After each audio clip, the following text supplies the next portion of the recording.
Good evening. Today is Wednesday, January 4th, 2023, and this is the Hendrick Hudson Board of Education meeting. Can I have a motion to open the meeting? Can I have a second? Second. All in favor? Aye. All right. The board is going to enter executive session for the purpose of collective negotiations under the Taylor Law, medical, financial credit, or employment history of a particular person or corporation, or matters leading to the appointment or employment history of a particular person or corporation, or matters leading to the appointment or employment or promotion or demotion or discipline or suspension or removal of a particular person or corporation. Can I have a motion to move into exec? Motion. Can I have a second? All in favor? Aye. Okay, the board will be back at approximately 7 p.m. Good evening. The board has just returned from executive session. Today is Wednesday, January 4th, and let's all stand for the pledge. Pledge allegiance To the flag of the United States of America and to the republic for which it stands, one nation, under God, indivisible, with liberty and justice for all.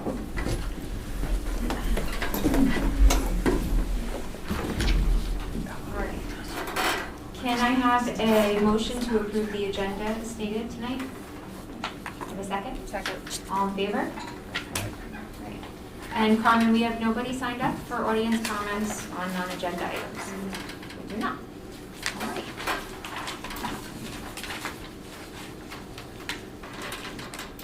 All right, we're moving on to our consent agenda. Does anyone have anything to pull from the consent agenda? like to pull for fiscal? Wait, I'm Fiscal 4.4? Yep. Okay. And which part? So the wireless microphones and projector. Oh, yeah. Oh, sorry. So for the wireless microphones and projector, I just have some questions that we tried to answer earlier and don't have them all. So essentially, the projector that we're looking at, it's a large venue projector, but the native resolution on it is HD. I believe it was 1920 by not 1080, but it was like 1920 by 1200. So it was a little higher than HD with some interpolation for 4K. I really think that, unless there is a huge cost differential, we really should be looking at a 4K projector, because the lens cost is going to be the same. You can use the same lens whether it's HD or 4K.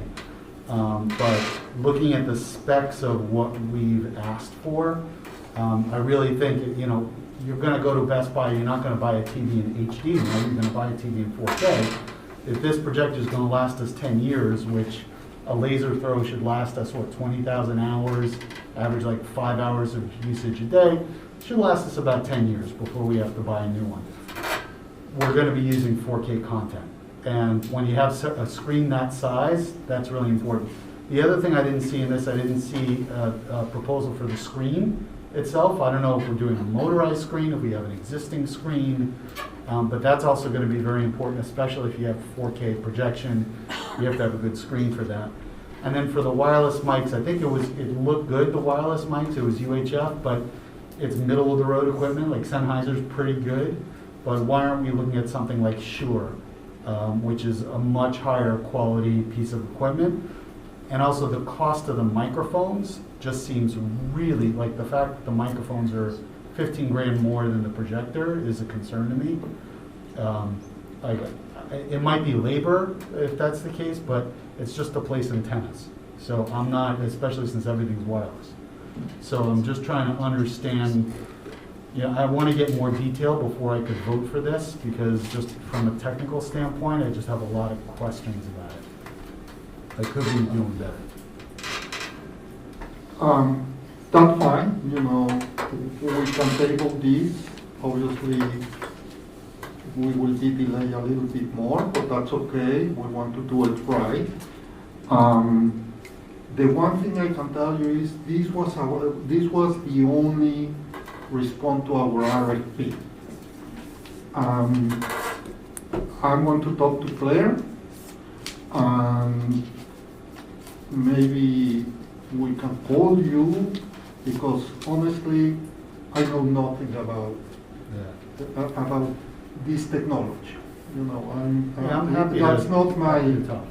So sure, if you think that this is not the right one, and you know about it, I prefer that the board to table it and wait a little bit, and then maybe tomorrow or Friday, we have a conference call with Claire, and maybe the company, Yep.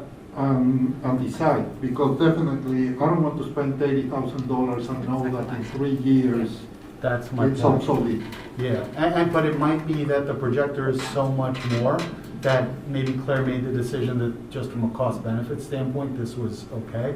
So, but I just need to have those questions answered, so I don't want to delay things, but at the same time, I want to make sure we're looking for the long term and getting the right equipment for the long term. And that's what I'm saying. We can do it tomorrow afternoon or Friday, like that. I just spoke with Yeah. Claire, and she's fine. She's back at work. Okay, So I'll just send her an email and say, let's try to get a. well, let's get SKK in too, let's have the conversation with everybody, because for them, it's just swapping out the equipment, right? It's But not, that's what I'm saying. I'm not Why talking don't- about labor differential. Why don't we start the 3 of us? Yeah, Like that, Claire might have a good reason why she decided on this equipment that I really don't know. Yeah. So Can I just- maybe, Is there a budget is there a budget she's working within? Like, does she have budgetary constraints? yes. So let me just, I don't see a number on there. Did she? well, let's just- not put that out there, because SKK might be listening, and I think we need to negotiate, so. It's not, so the number is not on this? Our The number? total of this cost is total amount outside. Yeah, I Yeah, can this tell is you, 85 the right number now. is 35,650 for the projector, 49,144 for the furnish and installation of 20 wireless Sennheiser EWD mics. Right, and my concern is, like, how much of that wireless mic is equipment and how much is labor? Because you're talking about putting in a wireless transmitter, so the only thing you really have to wire to is the speaker system. So unless we don't have wires to the speaker system, you're talking about plugging in 4 wires. Definitely we need Claire. Yeah, So let's start the 2 of us. If you still feel that we need to go to the company, let's go to the company. But again, we did an RFP and they were the only ones that answered. And Erica, it seems that the difference between one and the other one was hundreds of thousands of Yeah. dollars. So we are paying this with leftover money because it was never part of the. Enrique, I've been asking for this for, No. and we said we had $150,000 originally to do this. That was what the number we originally threw out. But because we had money left over. But Yeah. in the original capital project, we It was never left put out. money. Right, it But was that's what left I'm out by saying. mistake. But that's what I'm saying. We have money concerns, Mhm.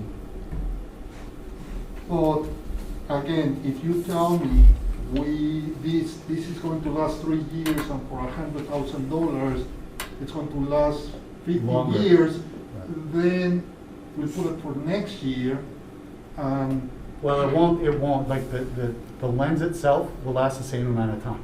It's whether we have quality video, I right? understand. And whether I we have understand, quality yeah. audio. So it's a quality thing, it's not a length of time. It's just- I'm agreeing with you. We I spent millions on unfortunately, this auditorium, right? We gotta have the sound and the lighting and I and the totally video. agree with you, Does totally it- agree. Does So- it make sense to approve this and then, because Claire may say, I already did all that, and now we're gonna hold her up for 2 weeks? What happens if we approve it and Well, then? what if we approve it and then it's not the right thing? Well, then we can change it. Then we can change it. But are we approving the overall spend, or are we approving the very specifics No, of what's we're on it? actually approving the bids. Yeah, Oh, I just don't so wanna hold then- her up for 2 weeks. If she because she may say tomorrow, this is the best I could get, and now we hold her up for another 2 weeks.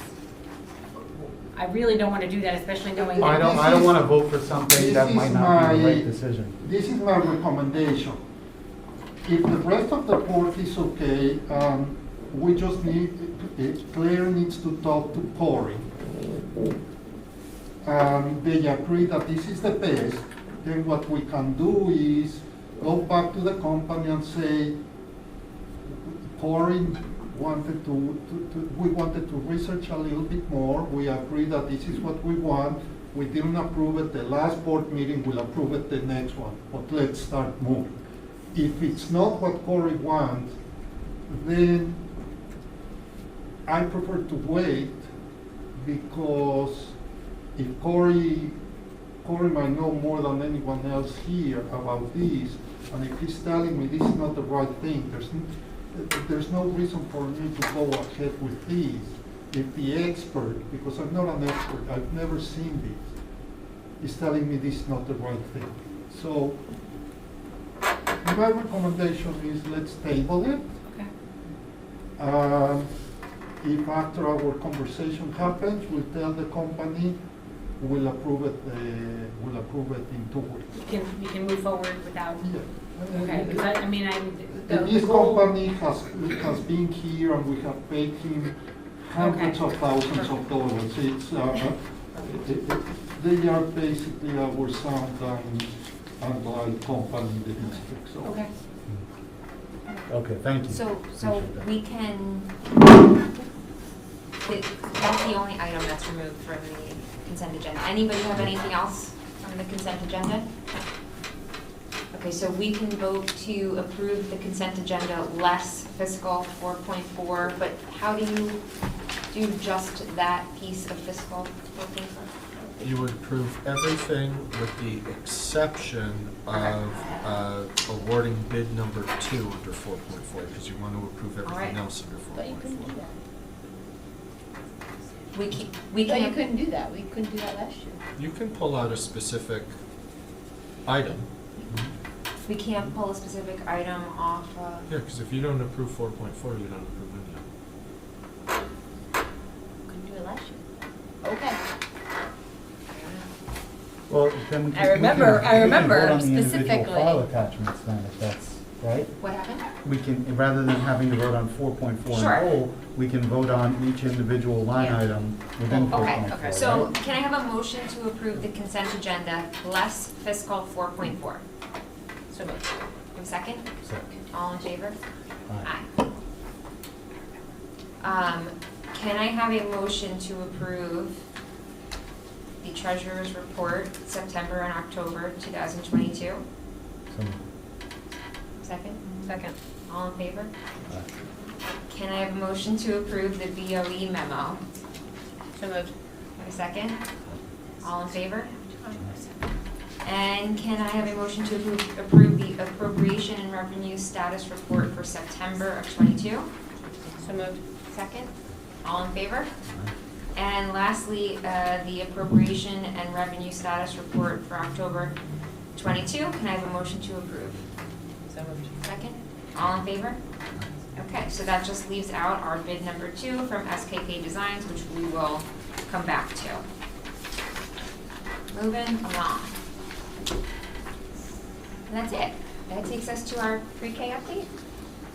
Yes, I'm going to have Margaret give us a brief update. We received word, as Enrique presented, before the new year, that we're anticipating additional pre-K funds from the state. The question that we've been seeking is what those funds are for. Those funds to continue at the current rate of around $5,200 a student, or those funds to increase the rate beyond $5,200. The board might remember back in the fall, you passed a series of resolutions to support NYSBA advocating to have a differentiated pre-K funding formula for districts in different parts of the state that have higher cost of living, so on and so forth. Right now, the state formula is universal for all districts throughout New York State, and we had been advocating for a while to have a differentiated per pupil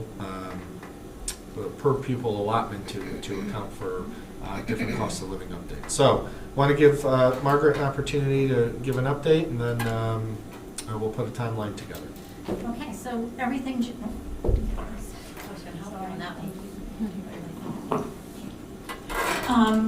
everything Joe said is accurate. A few weeks ago in one of Enrique's presentations, he showed a number that is in the preliminary budget for the coming year. That money is the exact amount of money we received last year from the state and the federal. There's 2 streaming funds for UPK, or at least there were last year. I called around, I called upstate to OEL, the Office of Early Learning. No one knows anything yet. If you look at all of the governor and NYSED's budget information online, they all say that they're putting more money towards this year, but no one's put a dollar to that number yet, so we're a little bit in limbo as that goes. Again, as Joe said, the per pupil reimbursement is $5,400. We're hoping that goes up. They're probably hoping they give us more seats. So it's a little bit of, in the meantime, we receive at least 3 to 5 phone calls and emails a day with parents asking us if there is a pre-K program next year. Obviously, those of us that have pre-K students would like to have a spot.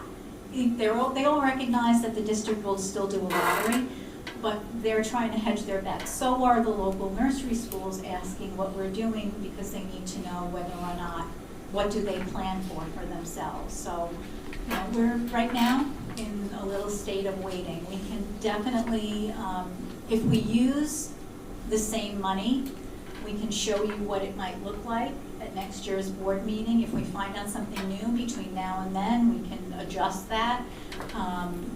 But the process, if we were to go again, starts from the beginning. So we have to put out a request for proposal and let the local agencies speak to us about whether or not they'd like to partner with us, et cetera, before we even get to putting out an opportunity for parents to apply and then become part of a lottery. So there's a lot of steps that have to happen, not the least of which is all of you determining what the next move is. Do we, real quick, the program that's happening off-site right now, is that as successful as the one we have internally? Are they using all the seats that are allotted? And if they aren't using all the seats there, where does that money go? Does it just lost? The money stays on the table, even if we couldn't fill all of our seats. The money goes back to whoever gave it to us. You can't roll it forward if that's what you were thinking. What's the measure of success if we look at their program versus ours? Enrollment is the measure? We'll call it enrollment. Are they full? They're not full, and they weren't full from the beginning. Yes. So we're only utilizing, they're only getting paid based on the number of students that are there. Right. And So- the rest of the money we lost and went back to the state Exactly. as a And if a student, let's say tomorrow, I get a phone call that a student dropped out and went to a different setting or moved out of the district, that immediately stops that streaming fund for them, for that student. So we keep in touch with each other, we know what their roster looks like, et cetera, and that's how they're reimbursed every month. Have we had any students disenroll from our in-house program? I think we have. We lost a student that I believe moved out of the district. They did as well.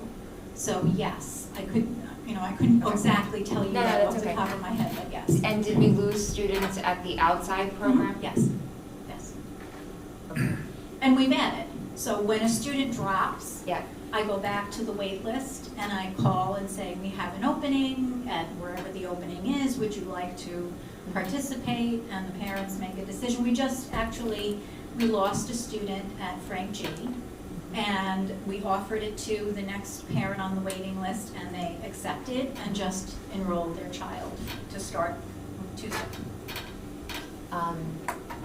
You said the off-site location wasn't full from the start, or Yes. then how is there a waiting list? Wouldn't they have gone to the off-site location? Some people do. They have a choice of either one. So they didn't want to go to the At that off-site? point, no one wanted, right. For And some people, imagine there are transportation issues because we don't bus. So for some folks, we had a parent drop because they just couldn't get them there and pick them up every day was just a little too far. So could we expand the RFPs to neighboring districts? It goes to everyone within our geographic boundary. And you can't file a variance for that? To do what? To go outside of That would the, make it harder because they have to get them there.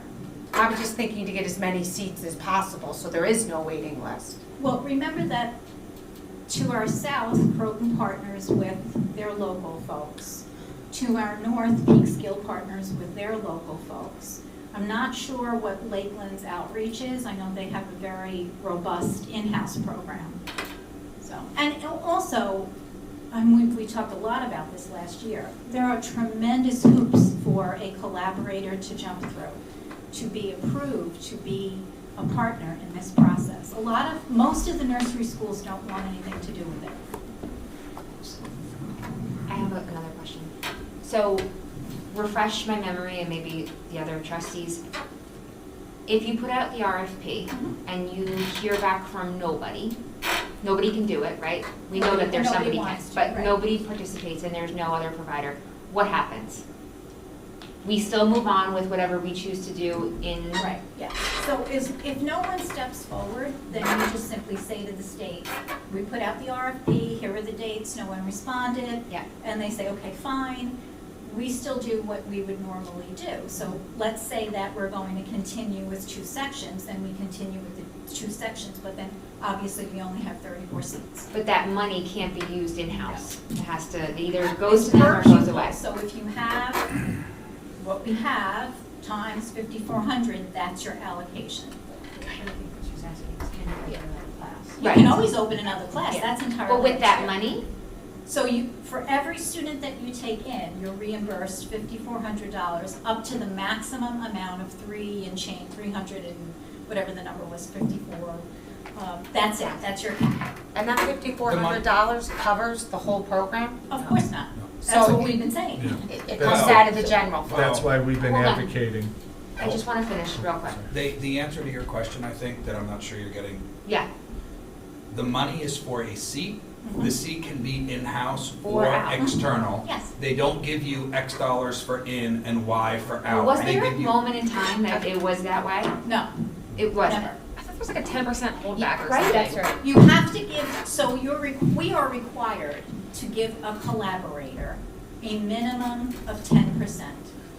So we could have said to our collaborator, we're only giving you 3 seats. But why would we do that? We don't get that money even if we Right. don't give them more. So of course, I said, how many children can you take? And she gave me a number and that's what we worked from. But if we had, let's pretend we had 4 sections. Then I could turn around and say, if you're going to be the collaborator, I'm only going to give you the minimum. Got it. Because I can take the rest of my kids in-house. Right. So as we're looking at the increased aid, and if it really is for more seats, are you considering opening up a 3rd section in-house next year? Well, I will tell you that the district would love to do that. I mean, the teachers would love to do that at Frank G.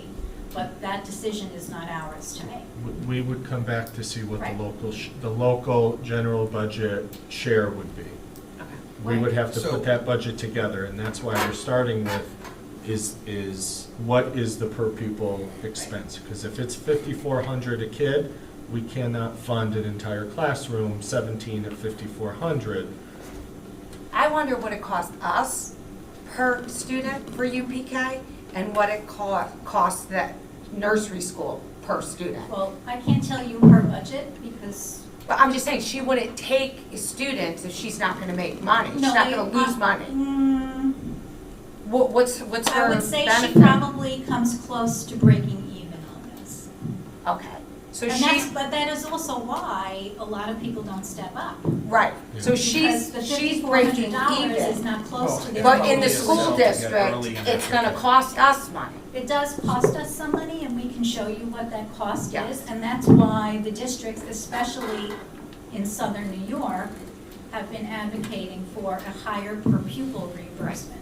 So I've been asking since I've been on the board, for the cost of UPK. Mhm. We were originally sold that it was a budget neutral proposition, which is not the case, we know that. So I would respectfully request sooner than later, because we can't have a conversation on hypotheticals. I think the idea of building the plane while it flies is over. It was, the first time we did it, we didn't know, but now we know. The first year has come and gone, we're involved with UPK. I would like to know what our expense is for UPK and how much of our general fund, because I'm figuring that it's somewhere over $100,000 a year is what we're spending out of our general fund, and it's probably a bit more than that when you start adding in the academic, the educational supplies, not the one-time purchase of the tables, but just the cost of the two.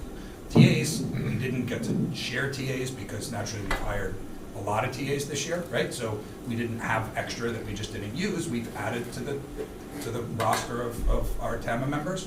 So the cost of UPK is a bit more than we had initially voted on. It was voted on as a budget neutral proposition, which isn't the case.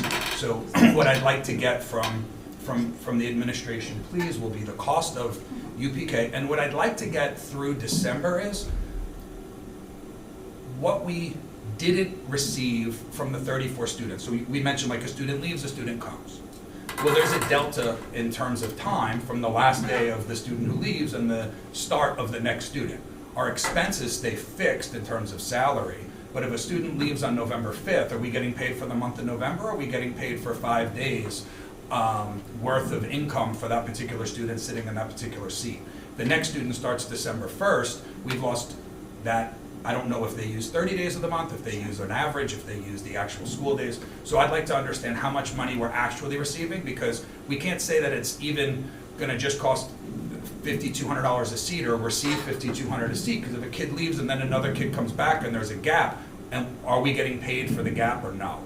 Is it just the first of the month, you get the whole money, and if they leave on the second, you're good, and as long as you fill it? So I think those are important things to understand so that we can decide. Yeah, and we should know that now because we're getting them reimbursed from the state, right? I think the taxpayers, it would also be helpful if the taxpayers could see what it costs the district to have it in-house per student, and asking the provider what it costs her. Because you're saying you don't really know, she obviously must break even, or else she wouldn't be a provider. But I would really like the actual number from her so the public can see the difference. Well, I think She's gonna give that. I would say that if I was a business owner. Yeah. they can Why would I vote. give you They more also budget? can trade the opportunity for the right to have pre-K, Yes, and siblings. Well, she Absolutely can not. tell you Consider if she's service breaking, before No. She'll be She's gonna tell charging you, it cost me She $5,400 gets a that. kid. Yeah, so her RFP says, will you accept $5,200 a Yeah. kid for taking this kid? She either says yes or no. Yeah. That's okay, it, so that's the end of then the we transaction. compare the 5,200 for what it's outsourcing it to what it costs in district. 100%, yeah, Yeah. absolutely. It's just the district cost that we care about, Yeah. really. Yeah, one of our issues, Stephanie, was we had a number, I don't know how many, Margaret, there were 3, 4, maybe potential collaborators, and they all slowly dropped because they didn't meet the requirements of the RFP, and that was from teacher certification to space to other But things. that's why I was wondering if we would file a variance to go to OSNE maybe, and look at providers in OSNE or Peekskill. We can research that to see Just- if we exhaust our geography. Because Peekskill's not that far. Okay. I mean, we have residents in the Peekskill School District, or in our school district that live in Peekskill. Okay. Another quick question. Sure. If we're, so you have a waiting list, right, from kids that didn't get on last year? As kids are leaving the outside program, can they get a spot in Frank G if there is one? Or we just, So we just filled a Frank G, but the problem is that there isn't a vacancy at Frank G. yeah, but there was. Did we go to someone Yes. on the waiting list or someone that left that? We went to someone on the waiting list, someone who didn't have a spot and offered them a spot. So parents that left the other program for whatever reason didn't get back, they're on their own. One child, to my remembrance, moved out of the district. Another child did go to a different program. So, no, I didn't call. So, I went to Erica, the are you waiting wondering if a parent chooses to leave program A, can they go right in the program B, or do they have to get in the back of the line, which is the wait Yes. list? Yes. Or when they leave a program, whichever one, they now are, gone goodbye. And if they're not a district resident, that answers that question. Right. If they left on their own for whatever reason, your question is, can they join the wait list? Yes, can the people that leave the outside daycare, so to speak, or the outside, join it back onto our wait list here? We can certainly look at that for next year, that if you do what you said, if I left the outside program, can I ask to go on the wait list? But I would say that they would go to the end of the wait list, and the chances of them getting a slot at Frank G are very slim. And I've been honest with people about that. We've had people call right up until Thanksgiving Right. to see if there was an opening. And I said, you can send me an application, I'll put your name down, but the chances of something opening are very slim. I think someone asked for information on attendance, and pre-K, I believe, has the highest average daily attendance. And I think looking at that study, there was one child that left of the, maybe that's what it was, there was only one turnover. Right. Can we find out how many students left the other? Sure, yes, I can show you that the next time we meet, what the transitions have been. And do we do an exit interview on them when people leave? Do we ask them? Like, I actually met with the two parents just to ask them what was happening. So I knew that one was leaving the district. I knew the other one was going back to a prior preschool arrangement. I'm not comfortable saying any more about that. that was in-house or external? External. Yeah, yes. I think exit interview would be helpful so we know what our providers like Yeah, and it are is grateful for helpful. feedback. What if you have one option for a provider and you just don't care for the provider? What do you do? As a parent? No, as administrators. As a district. What if you're getting Oh. bad feedback, or So, what do you do? Because well, since this is our first year, what we would have to look at is, how satisfied were we with the program that we ran this year Yeah. with our collaborator? And if that, again, we don't know if an RFP went out, if they would agree to collaborate again, and then look at what we discovered as part of the process. That Can we would have be more than true. one collaborator? No. They were the only they were the Oh, only. can we? You can. Oh, yeah, absolutely. So to me, it makes sense to open the variance up, because it gives people If an we can. opportunity. And a new or not to daycare open it opened up but in to seek Peekskill. it. Yeah. But I'm saying if you have a variance and you're offering people more than one option, and maybe the people that live on one side of the district would be happy to drive to the provider you found to our south, while the people on another end of the district may be happy to drive to the provider here. To me, why would we not want to give our parents the option to have the most convenient opportunity for them if the offering makes no difference for us and we can have as That's a many bonus. as we want? Yeah, I so- can't imagine why we would want to put So ourselves in a box. we'll do that homework. I mean, we ended up, as I said, with the one provider because the others couldn't meet the requirements. Yeah, The in question- district. Right, the question is, if we have an in-house, in-district provider that meets the requirement, can we also go out of district, Yeah. is what I'm hearing. So Yeah. we'll find out, and if we don't have an in-house provider, what are the steps we can take to go And this has outside? nothing to do with the Yeah. in-house. I don't know anything about the external provider. I'm just thinking, we have a pretty Access. big district, right? And there's gonna be a lot of people, and if we're getting money from the state and it's just sitting on the table, it seems unreasonable to me to not offer it and find as many ways to fill seats as possible. Somebody drives to Croton every day and they live in Montrose, they may not wanna drive the other direction to get to that program if they can hit the location on their way to the train station. Yep, so we can find that out. Sure. yeah. Awesome, and so I think what I heard from everybody also is understanding the costs, especially the in-house part will be really important to make decisions. At some point, I feel like we went through it 1 year, and I know it's like a little aggressive to say it, but we wanna understand so that we can almost know what we're gonna do each year, right? Like with modifications, because living on a whim, I don't know about for you, but for me, it's very stressful. So this is year 2, so we get it. But I think the next conversation, a budget will be cost per pupil, whatever you wanna call it, would be really helpful. Awesome. All right, moving along to Princeton Plan, data and metrics. This was our presentation that was gonna happen in December, and we had to push it to January. So we're picking back up where we left off. So, Greg, you can go to the next one. So at our last board meeting, the school board president gave an update on various outreach efforts, information that was ascertained from the public hearing back on December 1st.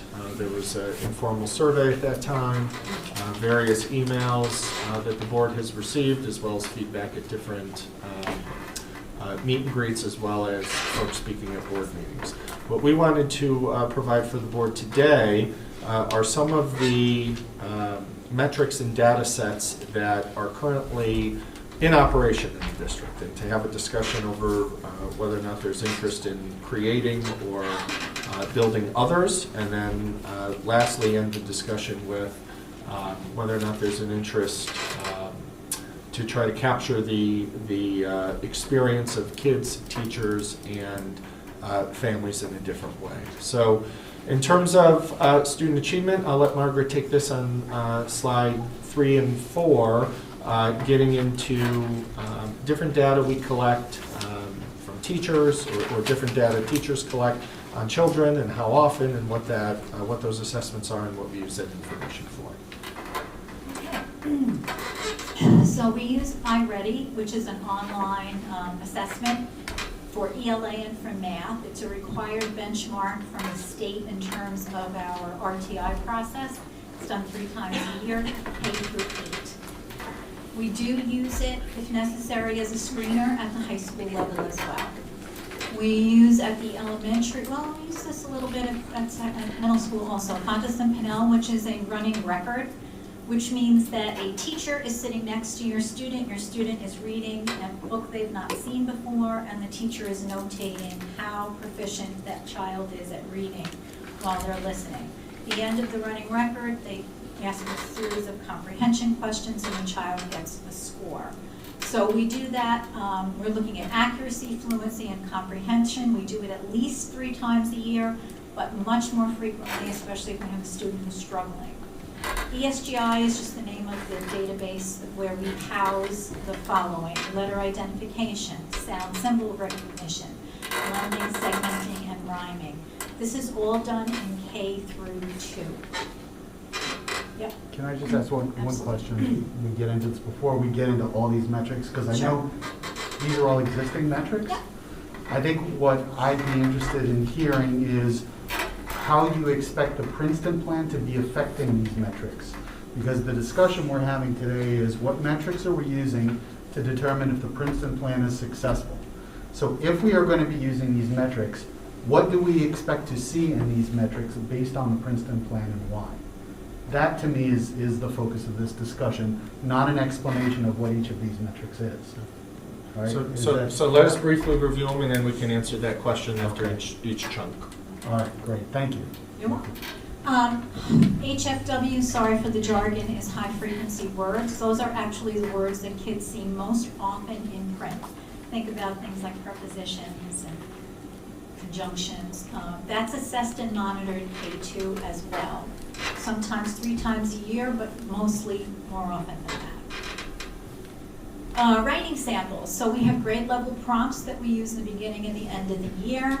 That all kids will write to the same prompt in a class, in a grade, I should say, and then they are reviewed and scored by teachers. Math benchmarks are matched to our math curriculum, fall, winter, and late spring. And then Words Their Way, which is the phonics, phonemic awareness, and spelling inventory. There is a fall, winter, spring assessment for this. They are also used in between by teachers to regroup the kids and move on to the next level of learning. So Margaret, before we go to Lisa and student support, how would we expect our reorganization to impact how students may perform on any number of these? So I would hope, because we are together now as a grade level, and there are certainly stronger conversations happening at each grade, that we would see an improvement in all of the benchmarking processes.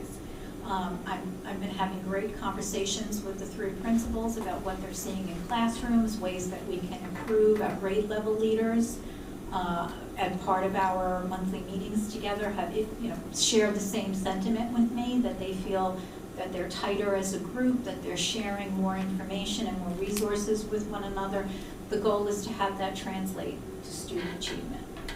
So, so with that, so it looks like all these metrics that I'm seeing are existing metrics that we Yes, they have.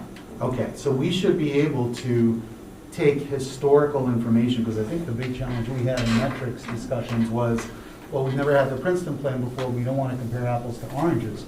From what I'm hearing here, we can compare apples to apples with historic information based on these metrics. And we can actually look to the end of this year to determine, have scores increased in a statistically different way than we would have expected normally Sure. without the Princeton plan. I think that that's a Is that fair? way to view that, yep. Okay. We don't even have to wait, right? Because we We do don't. them through this, we do this 3 times a year, so we can already just take the test you gave this year and compare Well, it. you gotta give, I mean, you gotta give the Oh, Princeton you could plan do like a growth little between time. September and But December. I'm saying, you can Yeah. just look at You can start. where you are period to Yeah. period, and then you could look at the end Yeah, and look at what the total change was. Why, again, it's this waiting. Like, I right. feel like you could start to take a look right away and see what's Right. going on. And the Because- question is, would you expect to see that impact in the first year? Or would you expect to see that impact in 3 to 4 years after people have started to cycle through the Princeton plan and grow up through it? Because right now, we probably have an impact of kids who are having trouble with the transition from going from pre-Princeton plan to Princeton plan. So we wouldn't really know if it's really successful until we have a cycle of kids that have only known the Princeton plan. Well, they're always going Right? to Is that fair to say, or is that? The transition's never going to end, right? They're always going to be in a transition, because now Well, every other year will transition. So whether you're, so there was a transition, Yeah, and next there- year there there's were going to kids- be another third of the district's going to transition. The kids who are new to the Princeton plan this year, right, so all the K kids, that's all they'll know, right? The kids who are in second, third, fourth, and fifth grade, this is the first time they're experiencing this. So until you get that second, third, fourth, and if my math is right, second, third, fourth, and fifth grade cycling through, and once those kindergarten kids make it to fifth grade, that's where we can start really benchmarking. It should be more regular. Are there any Right. studies, and I Googled it, you know, look, if you Google anything, I could probably diagnose myself with diseases that only affect women, but they'll show on me because if I look hard enough, right, my doctor hates when I say, well, I went and I looked on Google. Is there anything that shows that, not anecdotally, but actual scientific data, or however you want to, that shows there are statistically relevant data that shows that there is an actual academic improvement? Because most of what I see, so to my point, you said no, which No one says, studied it. We looked for that when we started. so then why do we think that we have a magic formula here, that no one in the United States and all of the billions of dollars spent on education, we're going to be able to capture an improvement through metric measuring if not a single district in the United States has measured one and Well, figured it out so far? Wait, let's back that up. We're not saying that they didn't measure it, they just didn't share it publicly. It's quite possible that in a meeting like this one, in a district upstate that just transitioned, that they've had the same conversations we're having, but no one's written a study and published it. So they may know internally, they It's may be able 50 to years tell since you the that. Princeton plan's been introduced, the 70s in Princeton, New Jersey. I couldn't tell you the exact date, but Right. I mean, if you 50. look to our I mean, I'm neighbors not to the the south, smartest have guy been in doing the- it for 40 years, so. Yeah, we heard during the hearings that people were saying, well, there's scientific evidence that the Princeton plan is going to be detrimental to the kids, and I'm going to give you that information. We said, please, and we waited, and no one ever gave us Well, a the report study saying that it we was paid for detrimental. said it. The study, that 80-page study or 82-page study, it says that transitions, it says it in that study, that transitioning kids, so I don't know who said it, I don't have the study. But I have the people- study. The people we paid said that you have learning loss through transition, and that the every other year model was the least desirable of the recommendations they made, because you have learning loss through transition. My question is not about rehashing that yet, right? We'll eventually get there as a board. My question is, which we answered, is there any data that suggests throughout the 50 years or so that the Princeton plan has existed that says that this is an academically superior model? And I have a very hard time believing that if it was superior and not just negligible, right? Because again, the study that we have, the 82 pages, says that the benefit is financial, not academic. So I'm curious, why we think there's gonna be an academic improvement when there's not a stitch of data in a massive industry in the United States that indicates otherwise.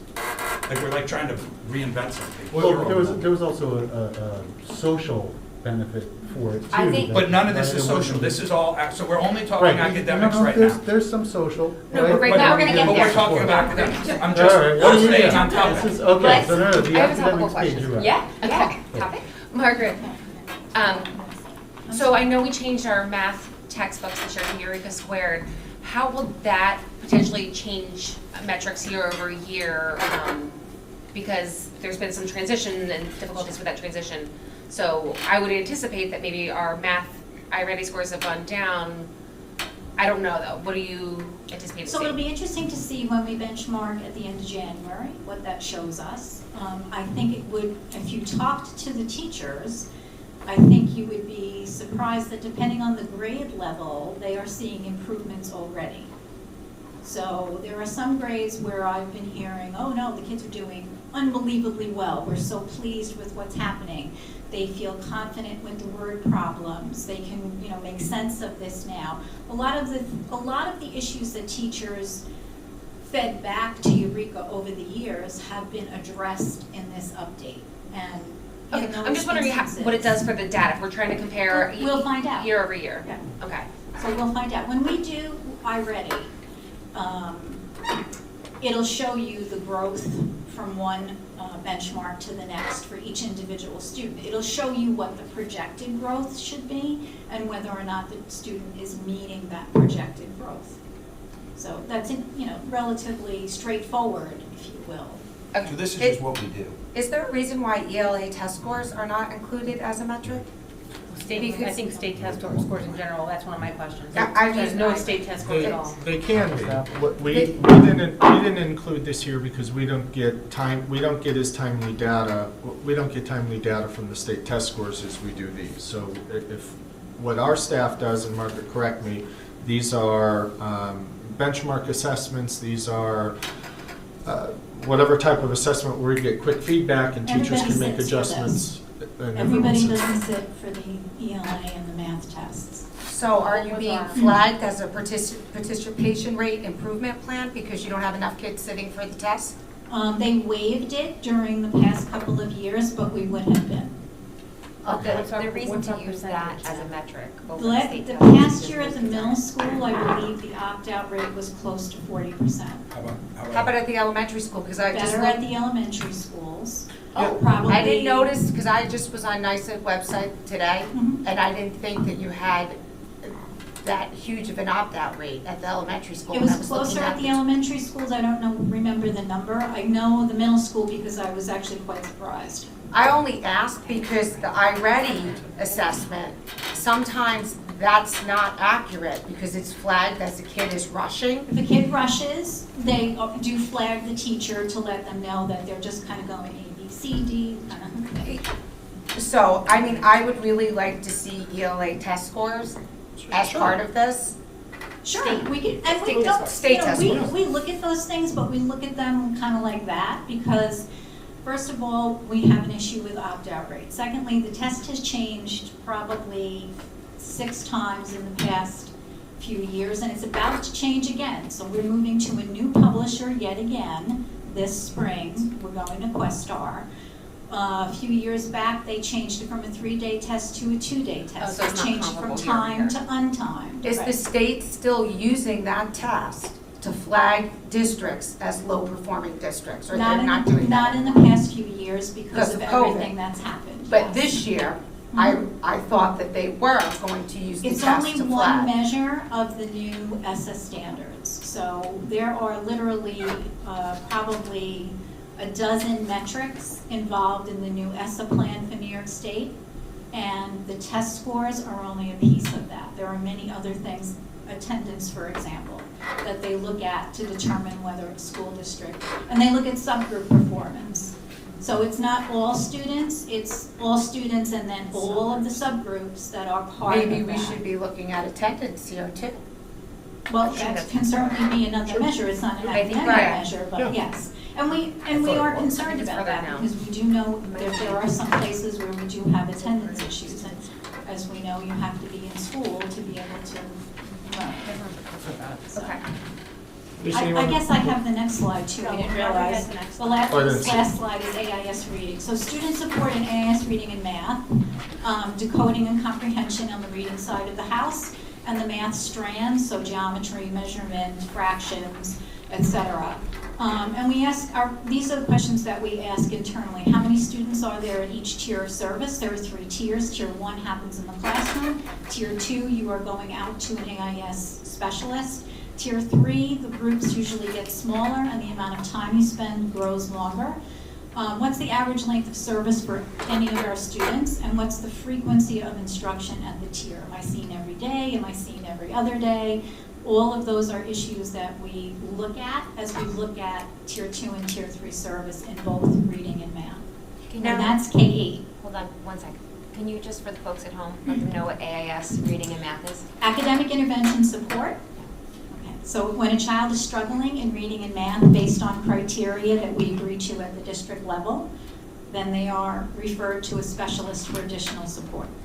At the middle school level, you have to be 2 grade levels behind. Is that the same policy we had as a district at the elementary school level?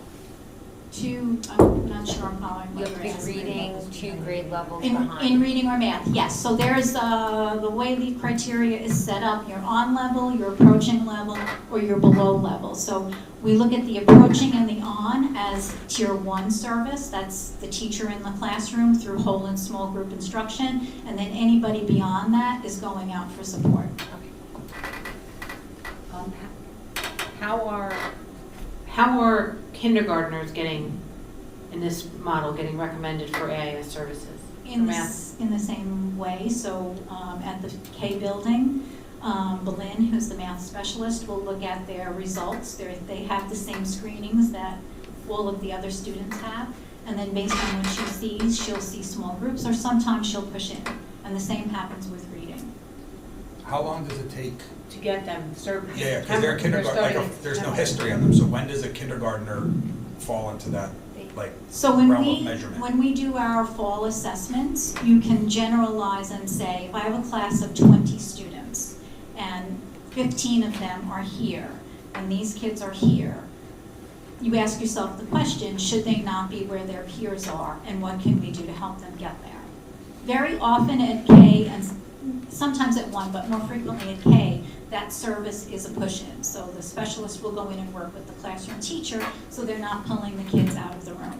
And that starts beginning of the year? I would or- say it probably starts in November, because we get through they do their assessment a little bit of a lag Yeah. from the older kids. Thank you.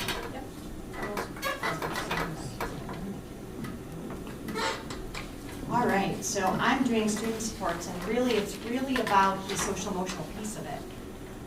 So as we talk about this, we added a school counselor this year, which I think has alleviated a lot of stress on Abby, who's doing 900 kids by herself. We also added a social worker at that level too. So when we talk about this, we know who our frequent flyers were from before, like Abby had every kid.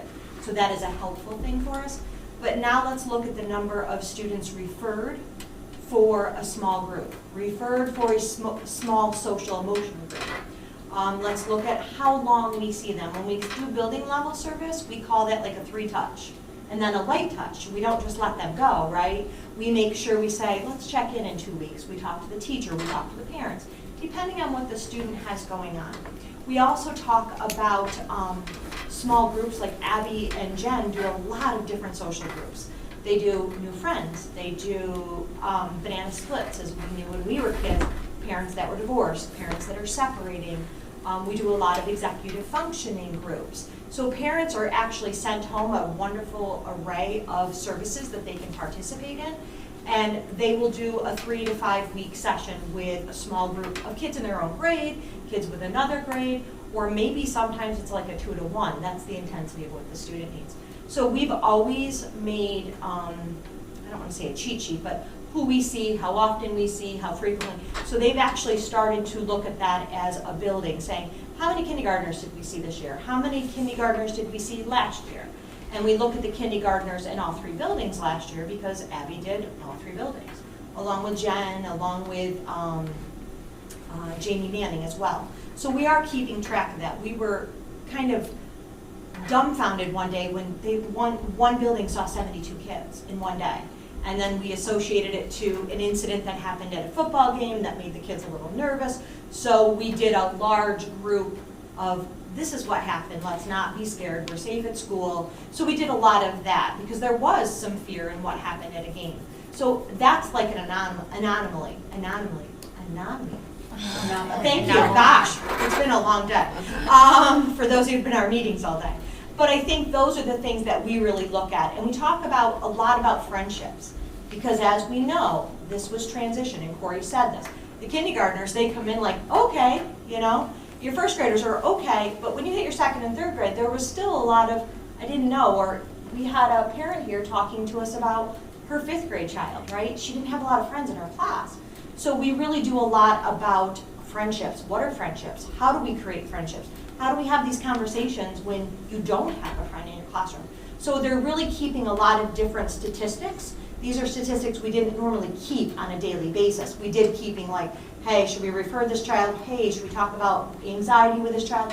But this is at a different level. We're talking more about the friendships. We're talking more about executive functioning. We're talking a lot about social. We're talking a lot about transition, prepping for transition. What does that look like? On top of doing all the SEL lessons, the bully prevention, the good touch, bad touch. So they're continuously collecting data, but making sure that data is now in a very detailed spreadsheet. So that's how we're keeping the SEL piece of that for all the kids K to 5. K to 12. Any questions on that? That is something new this year. I don't know if this belongs here, or maybe it's somewhere else. Sure. The behavioral referrals by grade level, if we can compare them from last year to this year. I'll throw that over to Joe because I don't do behavior. Yeah, one of the, that is a discussion we had with the elementary principals earlier this year, was not just are they seeing an uptick in behavior, but it might be difficult to compare to last year because they saw everyone, right? Last year they saw K to 5. Now we may be able to say, to go back and look at 5th grade to pull Furnace Woods, Frank G, and BV 5th grade and compare it to today's 5th grade. We'll have to see if that information is still alive in Infinite Campus.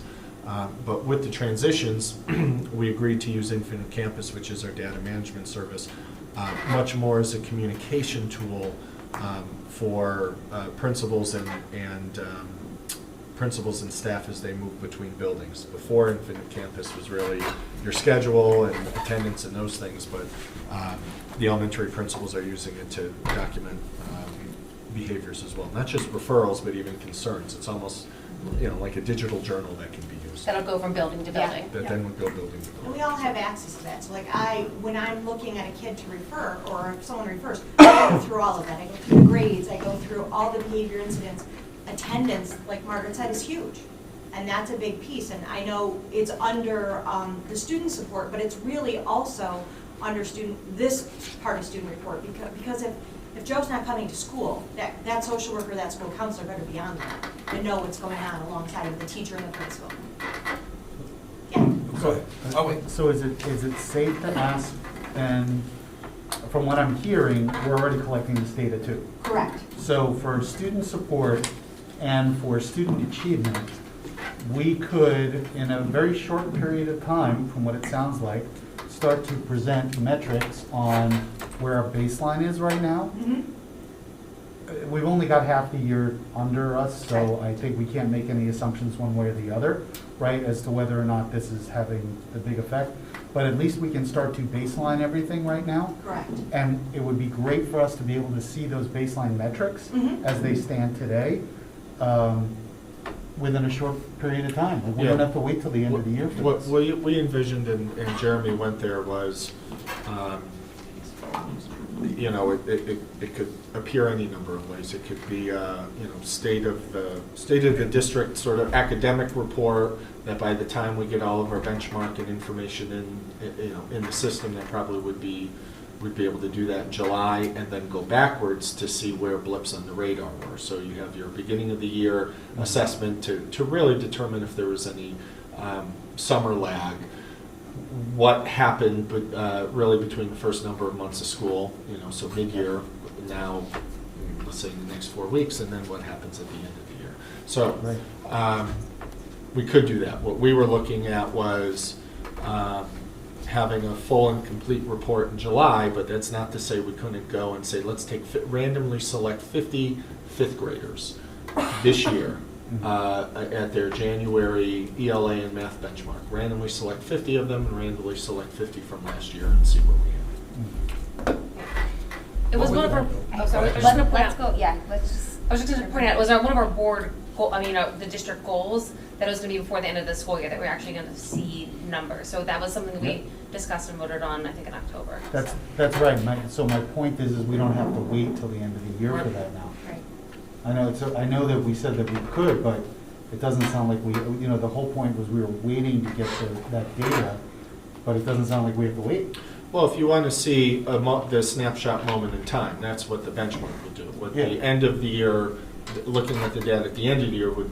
100%. Yeah, Okay. 100%. 100%. I just agree want to with make that. sure we're. I'm saying we can baseline where we are right now. We can So, show you. Right, I'm not saying that we can show we can't show the trends Right. because we're only halfway into the year.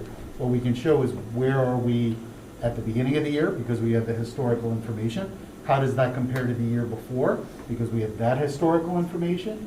So we can actually look at the Princeton plan transition, and then eventually in 3 to 4 years, you can look at the Princeton plan itself and have a scientific measurement to say, did this actually work as we expected it to? Yeah, I was just pointing out, time is a limited resource and we're going into budget season and we've got other things going on. So I don't know how quickly it would be reasonable to expect that they could give us those numbers. Well, let's look at, I made that up on Fly Quarry that's saying, 50 randomly selected kids, but that might not be a bad way to start because at the end of the year, we would have all of our kids. Yeah, okay.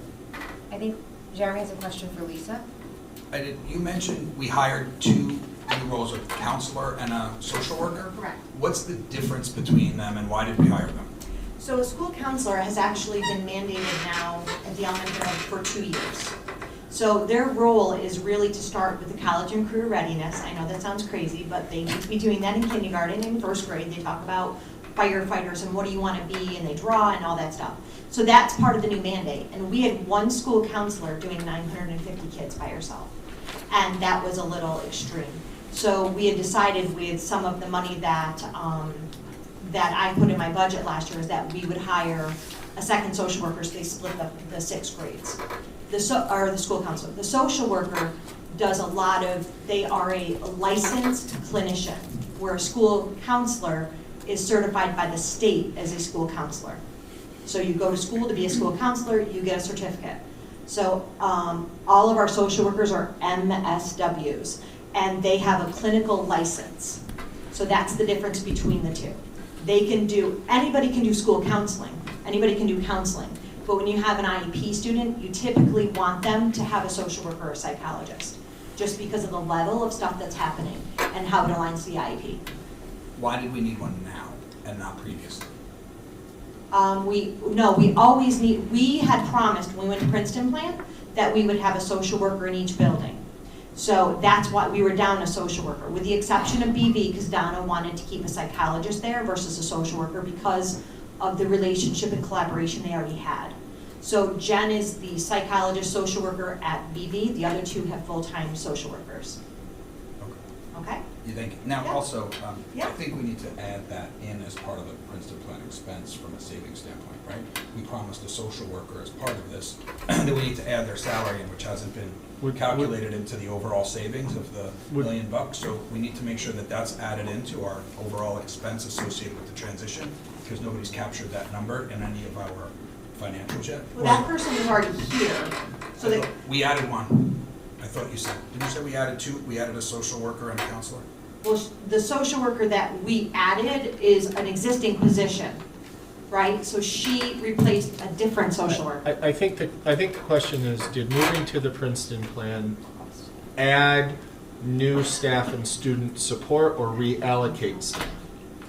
Would we have, if we were You don't have still to answer now. 3? No, I had to count in my head, like, where were we? If we were Um, still K5, 3 Mhm. K5s, would we have still articulated a need for more than one school counselor.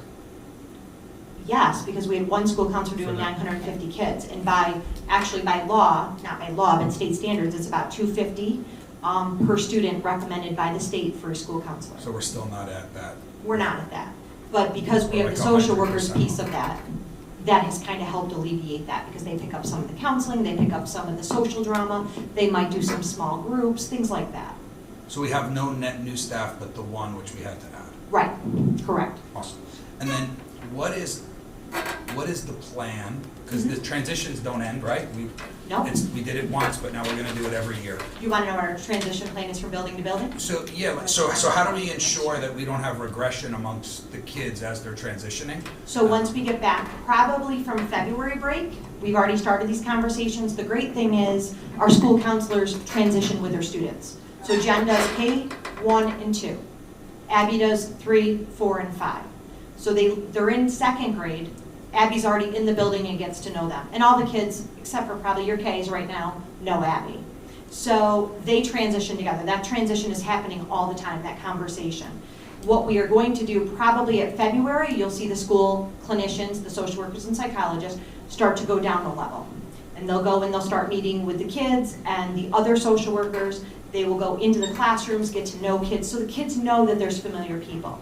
They're always meeting and articulating issues with kids, students with kids. We have Infinite Campus that tracks everything. We have Frontline, which is our IEP and 504 database, that tracks with the students. So there's always stuff happening that goes with the student.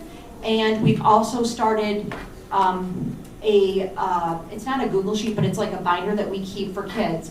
And when we go, a binder goes from each clinician to the other, saying, hey, listen, let's keep these two kids apart, let's do this, let's really focus. This child should have a teacher who is very caring and thoughtful and, has a different type of demeanor than this teacher. So we already started a process for that. Great, thank you. Trust me, it won't ever stop, because we've got to actually get better at going 5th to 6th, which we already brought our 5th graders up. Some of the special ed kids, we haven't brought everybody up, but we will start transitioning them, so they get to the 5th grade, and our 8th graders get up to the high school. We just had that conversation today in strategic planning. So, SPED kids are a bigger concern for me with respect to transitions. Yep. So a counselor's not gonna be the glue for SPED kids, right? That's an entire experience in the classroom.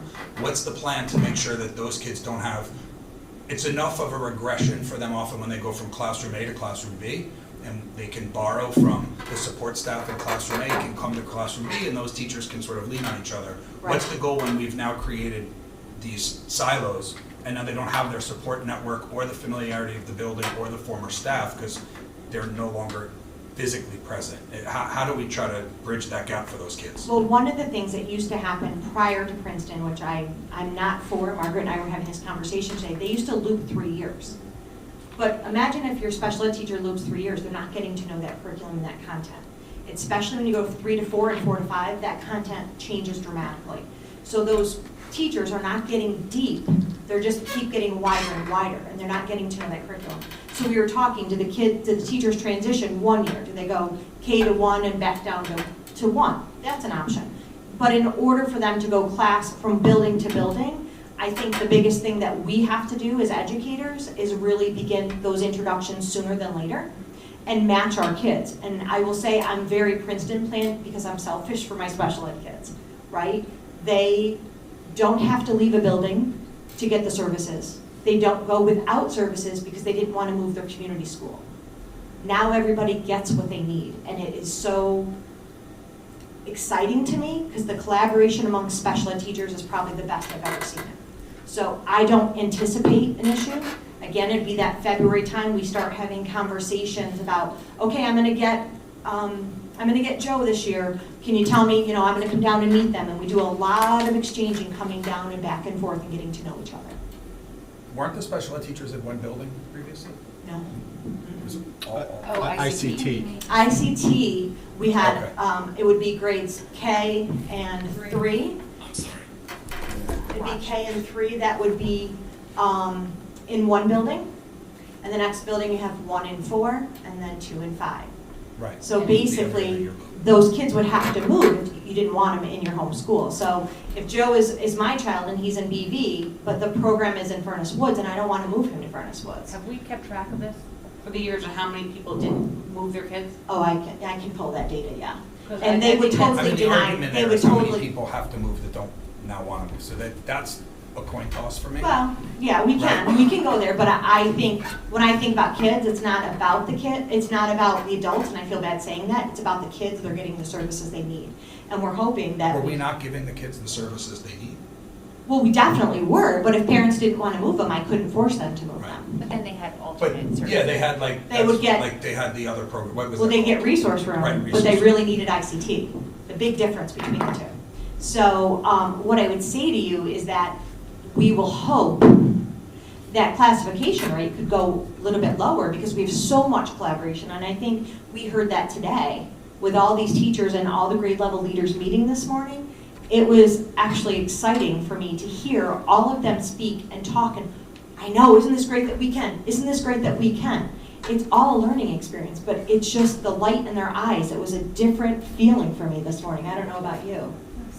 You know, so I think that's one of the things we definitely, we will transition students and we'll transition them seamlessly, because that's what our teachers do. And we have something to measure what was happening and what is happening to, is there a different measurement for different classifications of students in terms of transitioning expectations? I would assume that a gen ed kid would be expected to transition differently than a sped kid who has a 1-to-1 aid, right? Good, yes. So do they keep their aids when they transition? Does that? We try to, but you also want to remember, you don't ever want to keep a child dependent upon one adult. One adult, okay, thank you. Yep.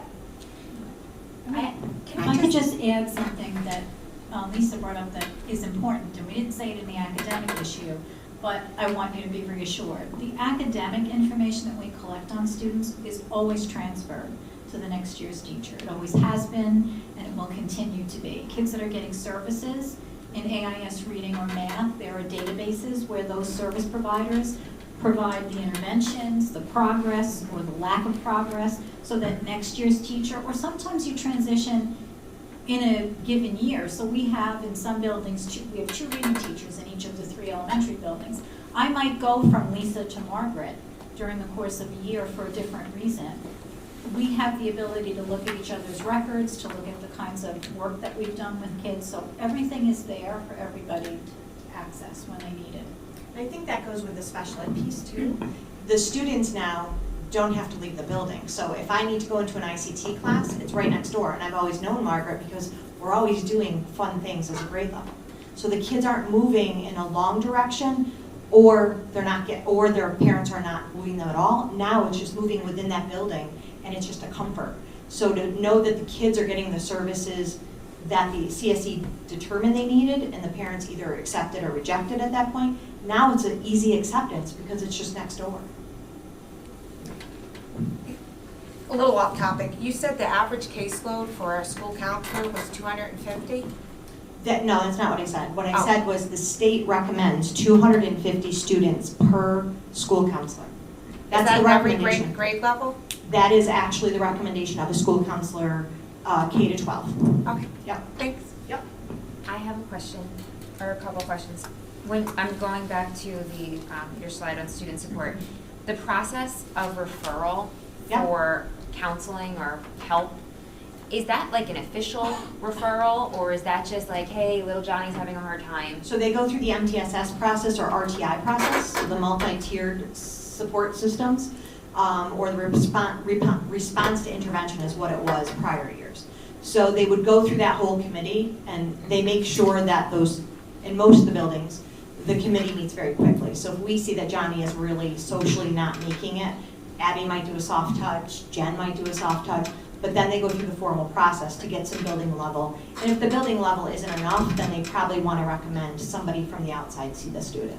I'm asking from like a metric standpoint because I'm a parent in FGL, Mhm. and I hate to even talk about this because my kid is one of them, but dropping off every day, I watched all of these children crying and Yeah. upset, and you know, I'm sure some level of that is completely normal. I mean, my son was being yanked out of the car, he's in first grade, And I'm just curious if that was documented, because I would Yeah. like to know year over year how these little bodies are doing, because it was very detrimental. I mean, I know personally speaking, and I hate to talk personal, but I just wanna know, like, was this normal? Did we see this last year with kids going We back did. to school? We see that up to 7th, 8th grade.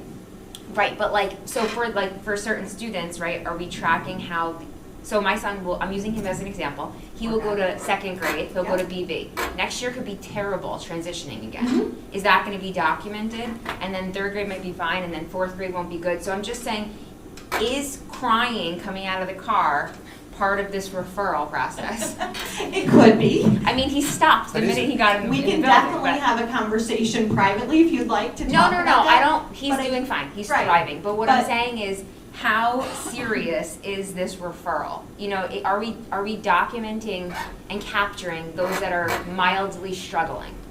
Yeah, just so that we yes, can I can monitor. reach out to Jamie today, and Jamie or Jen or Andrea can tell me, these are my hot cases, these are the ones that just need a soft touch, they just need me to say hi to them on Monday morning. Right. Yeah. Okay, I wasn't sure if the referral thing was more serious than it sounds. No, so a referral to all of this is just building level. A referral to the PPS office is a whole nother process. Got it, okay. Yep. Makes sense. Awesome. All right, cool. What was my other question? I guess, so we got through, right? Oh, no, we have. We're done. Now you. Yeah, in terms of operational metrics that we have, I know we've talked earlier before the new year about bus capacity, how far buses, how long children are on buses, how far the buses drive, and behavioral referrals on the bus. That is quantitative information that we collect and can continue to collect. In terms of financial, this gets really into staffing. Staffing models of the non-Princeton plan versus Princeton plan. We do have a live spreadsheet that we use to say, okay, if in current year 22, 23, if we were not in Princeton plan, what would our sections look like? How many teachers per section, grade level, that kind of thing. We're going to lose that over time because as more students register, they're registering as a student, not by geography, meaning they're not registering as a Frank G student or a BV or so on and so forth. So in our system, they come in as a kindergartner or they move in as a first grader, not belonging to a particular neighborhood school. So we will be able to benchmark ourselves against the Princeton plan, but really we will lose the opportunity to say, well, in 5 years from now, if we weren't in the Princeton plan, can we still make up, what those neighborhood schools would look like? We do have data going back, and I think I sent it to the board, and Jeremy cleaned it up for me, but going back to 2016, I think, school year of 2016-17, so you can see trends over time in terms of what enrollment looked like in the 3 elementary schools by grade level, average class size, what the variances were by grade level, by school. So we have that historical data, and we'll continue to add to that. And then that ends with the last piece about who are in the classrooms and who are in the schools now that we're grade banded. We're pulling some data to look at today. Well, let me go back. New York State collects information, demographic information on every school in early October. Number of students, gender, race, free and reduced lunch, whether they have special education services. So we have always had access to that information. So what we can show is, okay, last year BV's demographics were X, and now BV's demographics are different, but those are apples to oranges because last year it was geographical, now it's a district-wide second and third grade. What we can do, and we're pulling this information right now, is to look at the demographic makeup within each of our 50-plus classrooms, K through 5, to see how that might be similar or different from the demographic makeup of the schools last year in terms of the population of the school versus what the population is of the classrooms. principals organized classrooms this year. The only caveat I would say is to try to keep friends together and to try to keep kids together by school. So it wasn't done, class lists weren't done through a lens of equity per se. They were done through a lens of familiarity. But over time, we'll be able to look at that as well. Did we keep track of demographics in classrooms prior to this? I think it's in the system. I'm looking at Carmen because she's the system person. Not that we actively kept track of it, but it might be a report that we could run. For example, Carmen's running the reports right now. I looked at it today or maybe yesterday, 4th grade, what the breakdown is. So we may have access to that. Okay. You know, just to that point of the system, it would seem that it would just be another data point to capture to determine what a kid's homeschool would have been. So you can do a look back in 5 years. I don't know why banding would stop it. You just Their address should help. yeah, their address. So like, Yeah, why wouldn't we want to capture that? We could do that. Oh, It's just we an absolutely entry. would be. It's just a data. Well, you said we lose it. Well, what we'll So lose, we shouldn't. what we'll lose is building by grade level, by classroom, that kind of thing. But we would be, in 5 years, we would be able to say how many kids would be at BV if we were K-5. Right. Yeah, I want to, yes, we'd be able to do a, K-5 enrollment because we'd be able to look at their addresses, figure out which school they should be if they're close on the line. Can I had a question for a while, so going back to probably to you guys. How are we, what's the directive given to the staff with these metrics and how we're looking at them differently or what to, I'm kind of going back to Corey was saying, like, what's different about this? What are we looking at to be different in this transition? And if let's just say in January, there are some red flags, right? Do you have a plan to address that going forward? Like, what do we do? What's the plan? So that's interesting because I actually had this conversation this morning. Curriculum didn't change in the Princeton plan. We have a written curriculum. The question is the written curriculum the taught curriculum in every classroom every day? So the question that I would assume that because the grade levels are together, and based on the conversations I've had sporadically with teachers so far this year, and their enthusiasm for the work they believe they're doing, that I would see a little bump positively in some of the achievement measures. Not all. I understand the stress of packing, unpacking, all that other stuff that we had to go through. I think if we don't see something, or if we see a lot of negative, then we have to have individual conversations at each school to say, in your learning walks, what are you seeing? Are you seeing that the written curriculum, whether we write it ourselves or we purchase it, is the taught curriculum? Because if that's not the case, we already have a gap we have to address. So that's the first step, and then we go from there before we can. Because if we're not teaching the existing curriculum, then we can't say that curriculum isn't working. Right. So, it was a really interesting conversation that we had this morning, and we are beginning as an administrative team to get back into the swing of learning walks in all 5 schools as a team. So that work will start again. We have a meeting on Monday with someone who is leading us in how to develop that and what are we looking for, et cetera. So I think we're all looking forward to that opportunity again. And then if we've used you can correct me if I'm wrong here, we've used the writing workshop now for quite a few years, right? Yes? I think my son was a pilot, he's a senior. Okay. Do we have metrics? What are we looking at to see how that's working? So far, right? Mhm. What are we seeing? Are we seeing improvements in students? And if we're going to continue using that same staff development and the same program,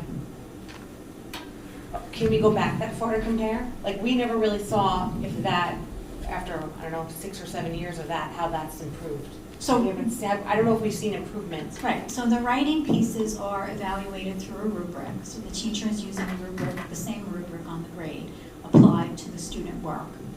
It's a little bit softer than the iReady piece, which is, although, you know, some people have issues with computer-based testing as well for a whole host of other reasons. But yes, I think you could look back and see, especially if you track through student, to see the improvement from one grade to the next. Again, the work is the work, so the unit of study is the unit of study. How is it being delivered? How is it being assessed in the classroom, et cetera? But yeah, we could look at that across the board and say, where are we seeing gaps? And, you know, as you, I was just talking to one of the teachers this afternoon, really the work and curriculum revision, and now that they're all together, it'll be a little easier, is as we teach a unit of study, we don't all have to be on the same page the same day. That's ridiculous. But we should be close enough together as a grade level to be able to come to a monthly meeting and say, how is that going? And when we're finished with that unit, that's the time to say, what worked, what didn't work, what do we need to change, what do we need to take out, what do we need to add, do we need a new novel? Not, you know, we can wait till the end of the year, but having done that with many other places, sometimes you forget, wait, what was the unit we did in October, how did that go? So do it as you're working, and I'm seeing more of those conversations happening in the moment as opposed to down the line when I've lost some of those thought processes. How often are the, and I mean, I guess this is also part of metrics, how often are the staff at each grade level able to meet within the building? Are there some buildings that are easier than others? Like, I'm gonna assume it's easier at Furnace Woods because their prep period is at the end of the day for them to meet, than it might be. Well, but at BV and Frank G, their prep is in the morning. You know, it's a totally different, it's different, the kids are in the building, it's a whole, there's always other meetings. I mean, that's how it was always scheduled. The kids are sometimes in the rooms with the teachers. I don't know, I've actually found it to be the reverse, that it was always easier for me to grab people at the 8:30 to 9 session than at the end of the day, but that's, you know, that's neither here nor I'm there. just- They are required to meet once a month, so that's part of their contract. They meet as a grade level formally once That's a a month faculty- after just a school. faculty No, meeting, that's a okay. grade level meeting. Okay. At 6:12, it's a department meeting. What I am hearing, another positive, is that people are saying, can we meet more often? You know, can we look at the schedule for the building and find a way to kind of manipulate some things so the grade level can be freed up more frequently? They are meeting in common preps. So if you have a team of 8 teachers, you may have 4 teachers that have a prep at 10 and the other 4 have a prep at 1 o'clock. That's a function of how many specials am I running in order to be able to give the prep.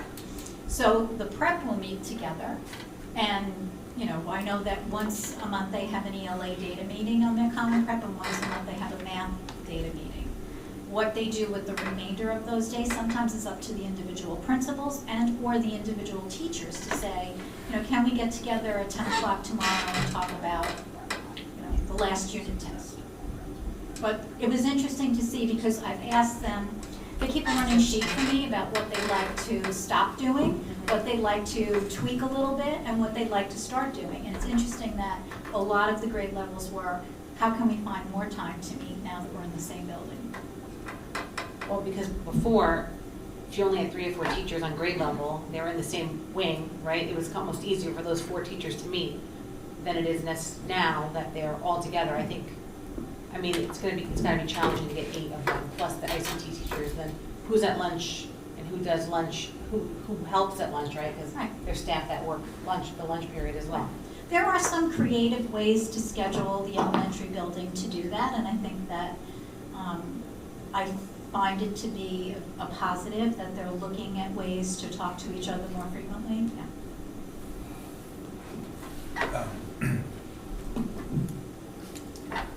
It's interesting. I'm going to reserve that one.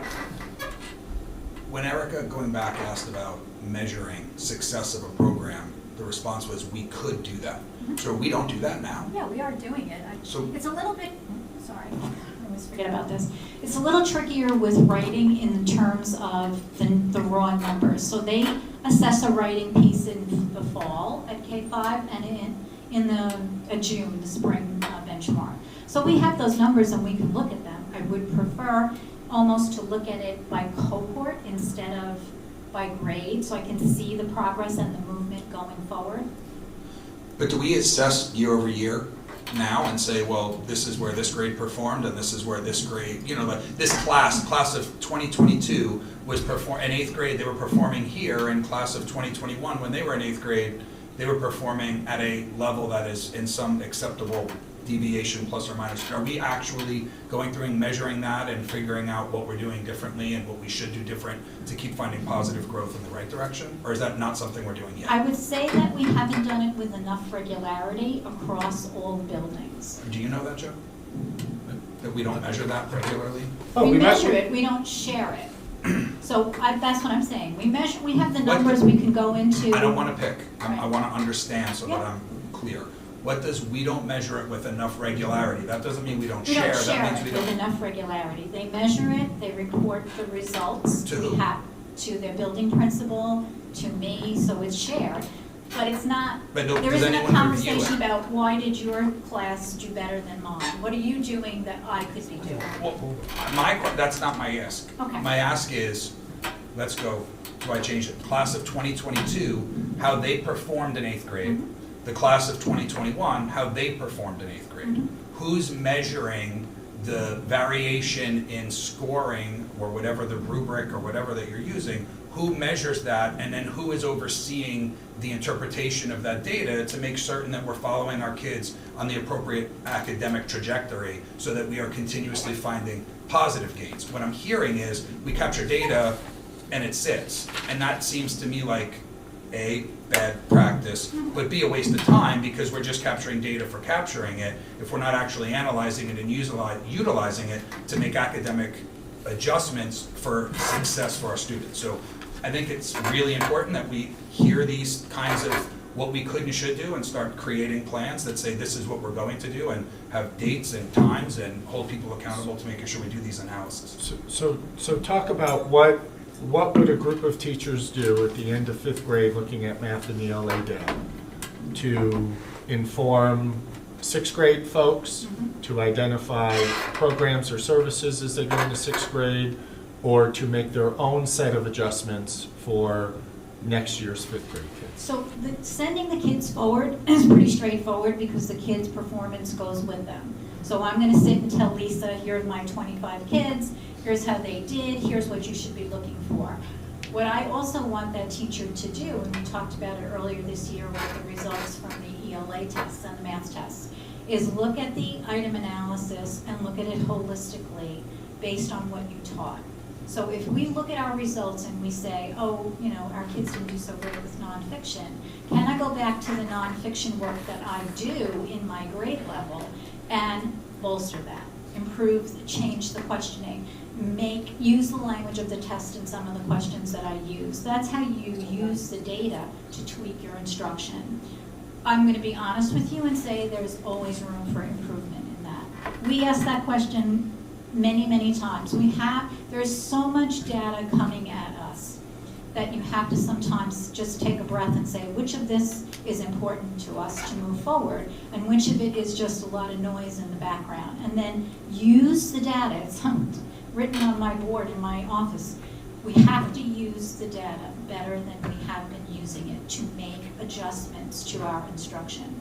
Absolutely. In every classroom and in every grade, K-12. If I give an assessment and all I do is give a grade and nothing changes except I gave you an 85, I want to know why was it an 85 or why was it a 75? What could I do differently next time to make that grade be a better grade for that student? That's what we're talking about. We need to get better at that, and I think we are trying very hard this year, again, now that we're all together and we're looking at stuff more collectively, to use the data that's in front of us, not just from the state tests, although we certainly started by analyzing the questions and saying, why is this type of question tripping up our kids? Because it shouldn't be. And then how do we use that to change the work that we're doing every day so the next time they come to a question like that, it isn't so scary or so hard to interpret that I can't give you a coherent answer. Lots of times as teachers, I'm sure Stephanie would agree, we know what kids can do, and then we get a test back, and we're like, how could this be possible? You know, I see this kid work with me every day. Yeah.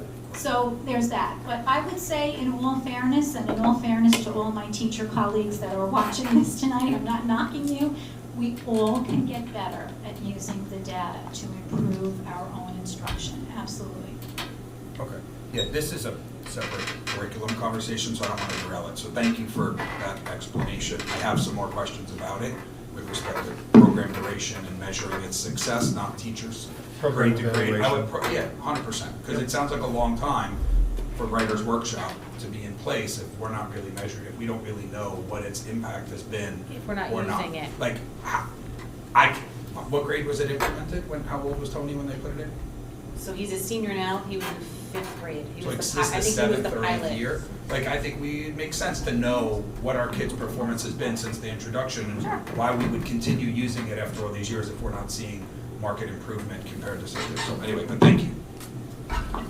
So the next Can I piece, ask one question? I'm Sorry. sorry, I didn't see you. Jen? I like wrote a bunch of notes. Most You of gotta them keep were. your buzzer and your light goes on so you So- can talk.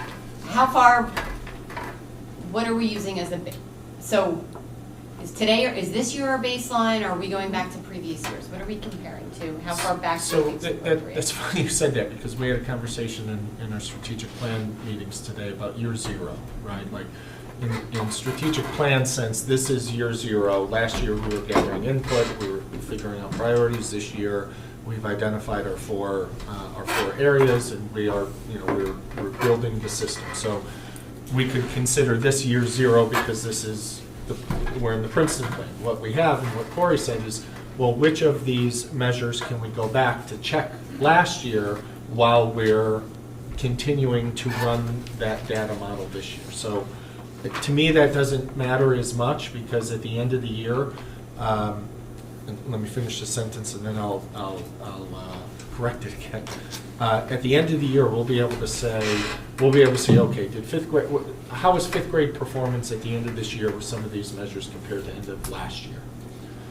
Then we'll be able to go into fifth grade performance, and this was something Corey said, and said, okay, well, what was the performance in September? What was the snapshot in September? What was the snapshot in January, and then the end of the year? So we can use last year. One of the fears of last year was first year out of COVID, still trying to get our feet wet. It's not going to be completely clean. So part of our conversation in the retreat was to use this year, year zero, and improve upon this year. That doesn't mean we should ignore any of this for what happened last year. So we can do both. I guess my long-winded answer is both. But in terms of making adjustments for next year, we should make those adjustments for next year based on what we experienced this year, because this is the first year we were in this model. But we can look back and peek and say, well, how did those fifth graders do in June of '22 compared to how our fifth graders will do in June of '23? Yeah, I just want to make sure, okay. I think you answered my question. I think we probably still have to talk about it a little bit more, maybe once you get the data. Only because I don't want us to all be comparing to different things, like, oh, pre-Princeton, or where are we today versus where can we be? What can we improve on? I just want us to make sure we're all measuring or thinking about the same things when we have a discussion. I had a question about social workers, but I think I'll just save that for later. But I guess I also want to make sure, like, when we talk about achievement, we're not just talking about grades. We're talking about our kids performing either higher than expected or are they at least meeting their targets? So I think you are already thinking that way, but I just want to make sure us as a board is not just thinking about a state, I'm not saying state tests are not of no concern or not a data point, but it's like, are kids doing better, achieving higher than previously, and year over year, are they getting better and better? Something for us to think about when we get the data. The next phase of this conversation is data that we don't collect, is really the experience. So I'm not gonna read every word on the slide, but basically, you know, are we interested in collecting information in a scientific way on the student experience, the staff experience, and the parental experience? And if so, how should we do that, and how often and whom? We had a conversation, and Lisa and her team were ready to go to have counselors or social workers blow in and do, you know, very basic surveys of kids. How you doing? Thumbs up, thumbs down, smiley face or sad face, and we put a pause on that because, you know, that will give the clinicians information of how are you right now in this moment, can we help you, as opposed to trying to look at something in a scientific or reliable way. So this gets a little, you know, it gets a little like PhD-like, because statisticians are very, very particular about what they're asking, the frequency of asking, and making sure they're asking the right question to the right people to benchmark that over time. So it's just as much as we benchmark what did kids learn or what didn't they, we're trying to benchmark how do people feel and have their feelings change. And we talked a lot about that later this afternoon in our strategic plan, that we experience growth. The feedback we received from about 700 surveys this year compared to last year is we experience growth in communication and a sense of belonging and those sort of things. That's great. Is that a reliable measure? Did we ask the right people? Did we ask the right subgroups of people? Did we have the right parents represented? So this is what I'll leave these two you know, slides sort of where they are for us to have a conversation. It doesn't need to happen tonight. It can happen another time. But are we interested in understanding the experience of kids, staff, and parents in a different way? Because we really don't have a mechanism to collect that information right now, aside from, as I said earlier, we asked for some, you know, very raw feedback. How's it going? How are you feeling? We asked people to email us about their experience, and we heard a lot of different beliefs from a lot of different type of people. I think it was Stephanie that said a majority of the families that were struggling with the Princeton plan had kids in it, and the majority of families that supported it no longer did or didn't. So really the question is, do we want to get into collecting experiential data scientifically from those three stakeholders? Can we collect data from the PTAs, just being active in the PTA? When I was in elementary school, they should know if they have an increase in parental volunteers for each grade level, because they have more parents in each grade level. And that was always in, you know, like, we had a lot of volunteers and parental involvement. So I think that would be something we could capture right now compared to last year. Yeah. I have that, I actually wrote the same thing down. Like, we really need to look at the PTAs and actually also quantify the programs that they're running. Not so much membership, because No, membership is not, it's real programs, involvement and it's volunteerism. programs, it's volunteerism, it's parent involvement and engagement. If we don't have parent engagement and involvement, school doesn't work, right? I mean, you can have teachers, the best teachers in the world in a building, but you need to have that parent involvement and engagement. Yeah, So- and that could be, if we choose to, you know, go the route of a survey, that could be the focus of the parental piece of the survey. Do you feel involved? To what extent? Do you know, what's going on in your child's school and classroom? And I'm making this up now, but to what extent are you comfortable with knowing what's going on? So that could be us, it could be PTA. Certainly the Yeah, I PTA think will that- be able to say anecdotally. The PTA could get that from the Survey Monkey that they always made us use to sign up. Like, you always had to put in your slot to sign up for each thing. No? You lost your I lost my little thing. I just think maybe you would get it from that quickly.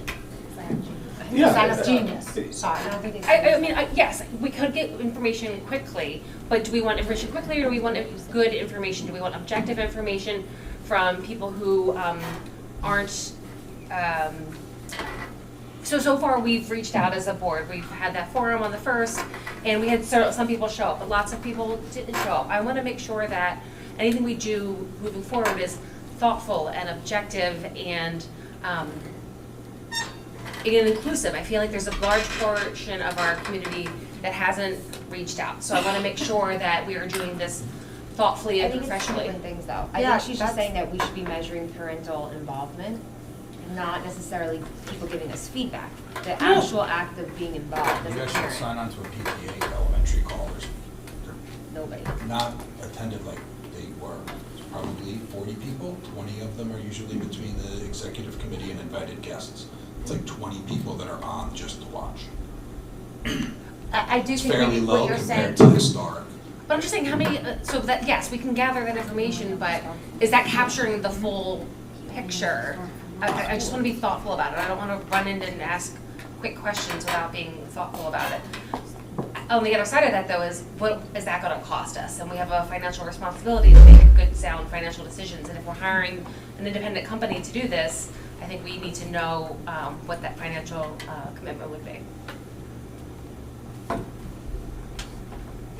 I think we just asked the PTA people. Well, for that portion. Yeah, for that portion. But yeah, I mean, we definitely need to be, I don't know that you need a third party to survey your students, but this should be happening. But what if people aren't speaking up? It's because of the person who's asking the question. So by having someone who's independent and objective, maybe they feel safer So to you come think that forward. going into a first grade classroom, you need an independent person that they're not gonna even dare speak to, they're gonna hide? I'm just hypothesizing. I don't know. I think that there's a way to be active and be constantly engaging with our community. I mean, I think that you probably need some form of third-party, surveying at some point in this Princeton Plan debacle, but we should be constantly in touch with our students and our staff and our families. There should be a button that you can click, like, I'm loving today, Princeton Plan is great, or third grade is awesome, and teachers should be giving feedback. I mean, this should be constant, right? This shouldn't just be like, let's get a quote to do a survey and then do it in April. This should be continuous, Weren't we already, constant. I'm pretty sure that we had planned, one of the parts of this plan way back when was to have parent, staff panels. Wasn't that part of the? Yeah.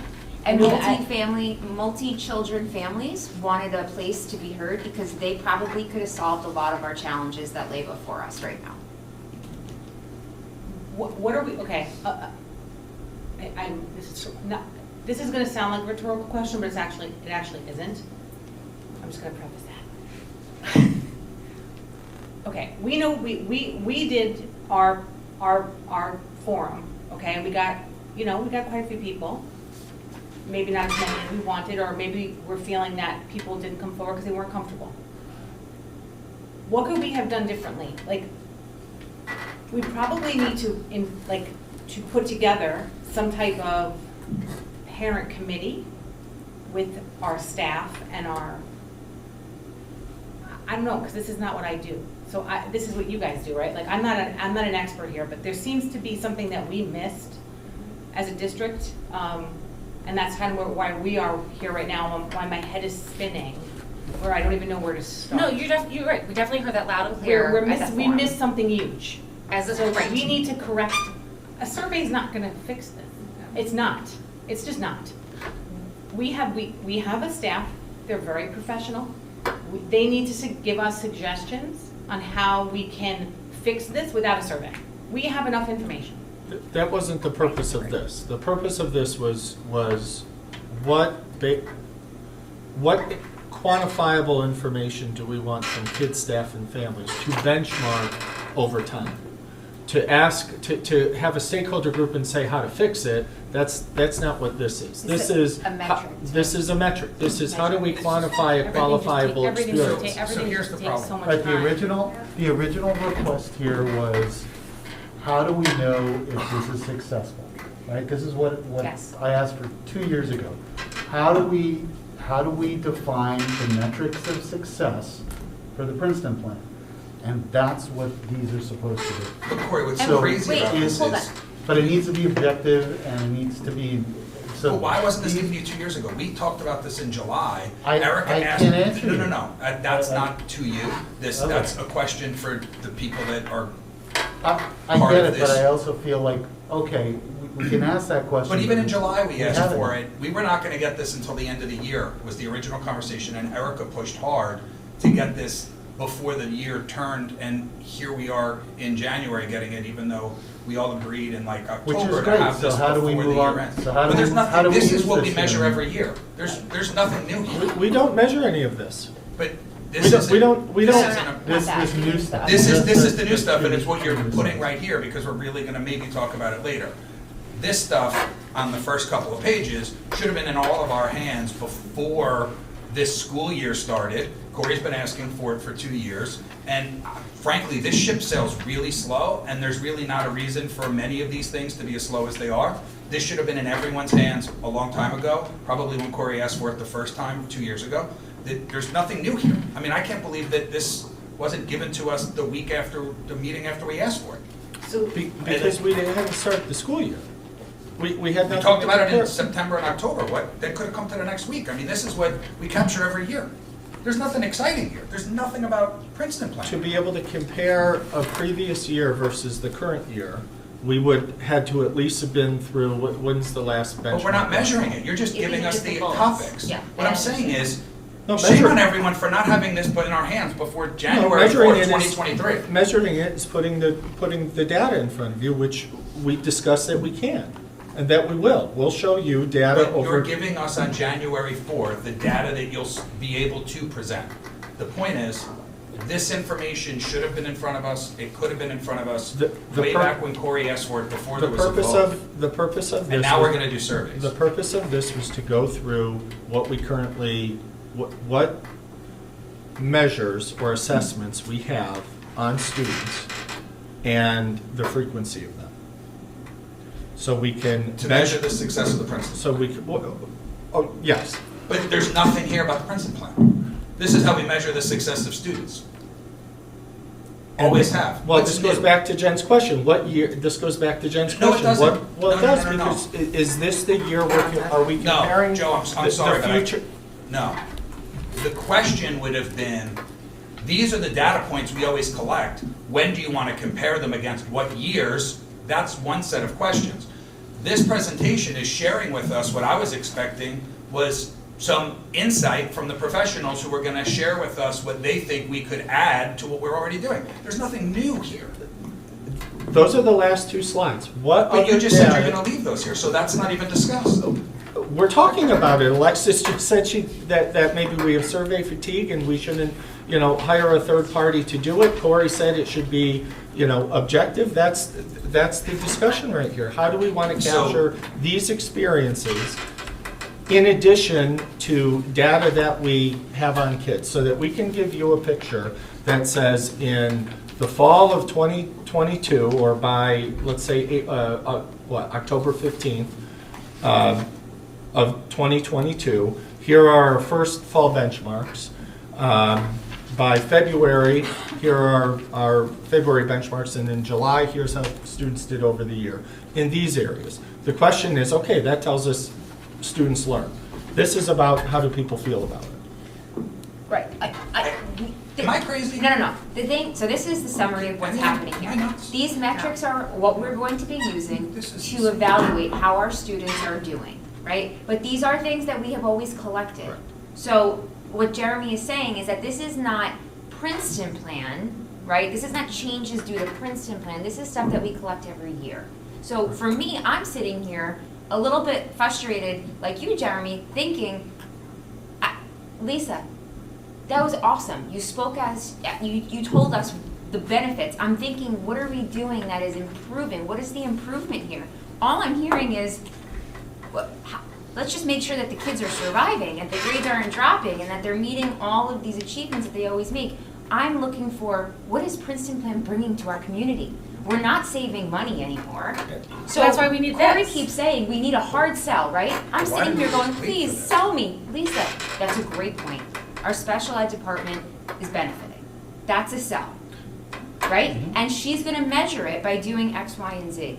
I'm struggling here. Jeremy's right. Everything else on here is just things that we measure every year. Can I just can't believe we piggyback put this on that? together as a After professional going presentation. through all of the people who wrote in and tallying the data, the people who were pro Princeton plan spoke a lot about equity. Some of the people on right here spoke about how the Princeton plan was gonna give us equity.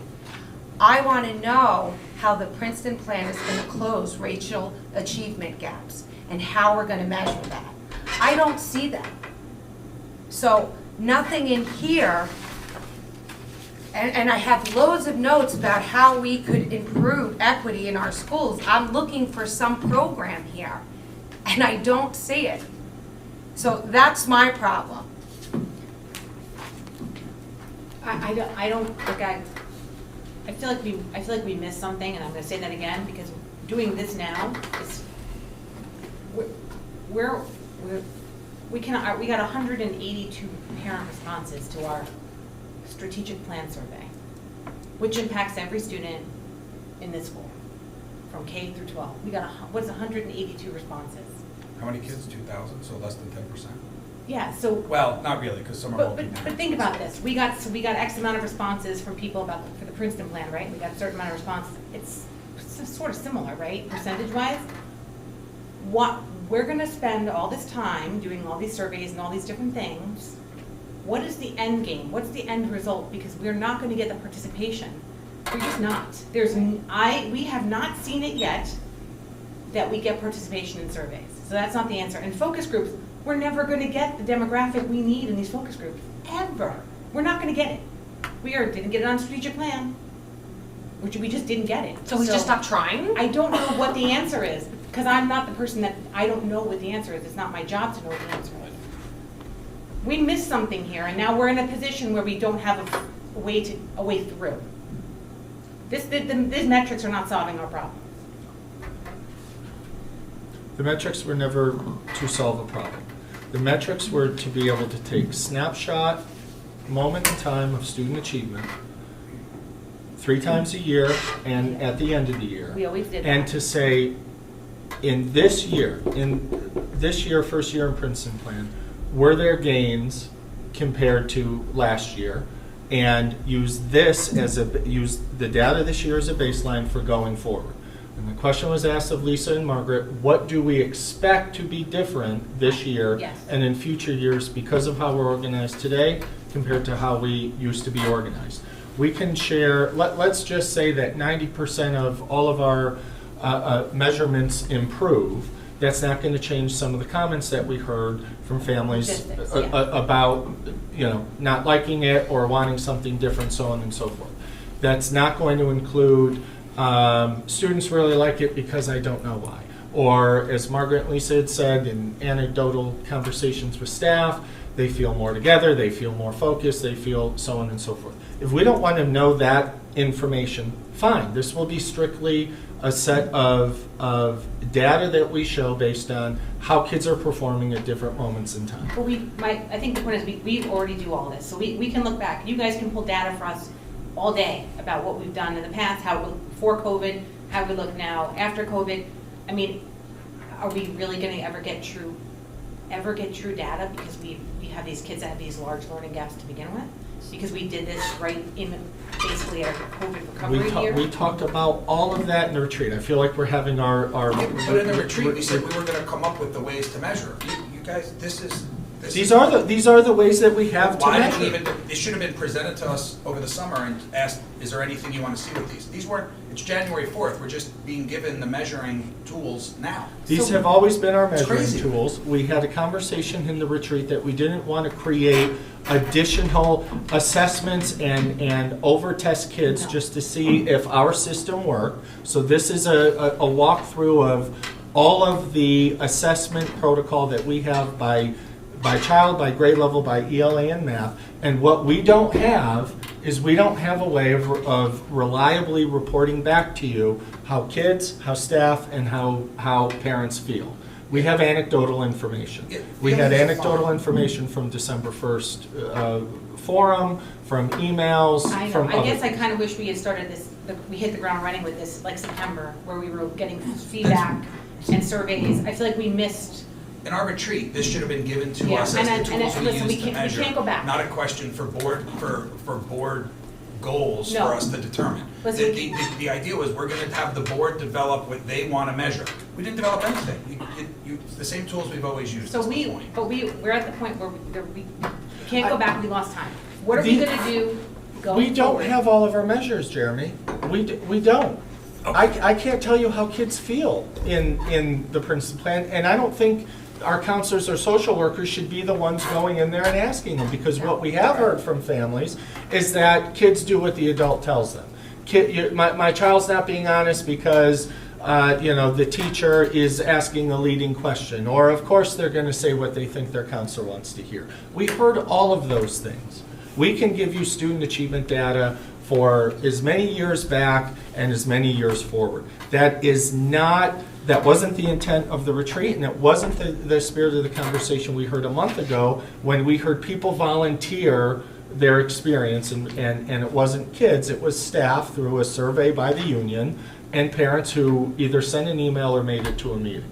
The question is, do we want to have a better attempt, as Erica said, a better mechanism to get that information? Because then what do we do if the kids say, I really, really like it, and parents say they really, really hate it? Who's going to win that battle? Or staff says, oh my God, I really, really like it for all these reasons, and families say, I don't like the bus ride. That was the spirit of our conversation in the retreat. That was. So what is the recommendation here? Like, I see, I understand, what is the recommendation? What is our goal? Right, What is that's our goal? that's Is our exactly goal, okay, is our goal to make what we have today better, or is our goal just to go back to where we were?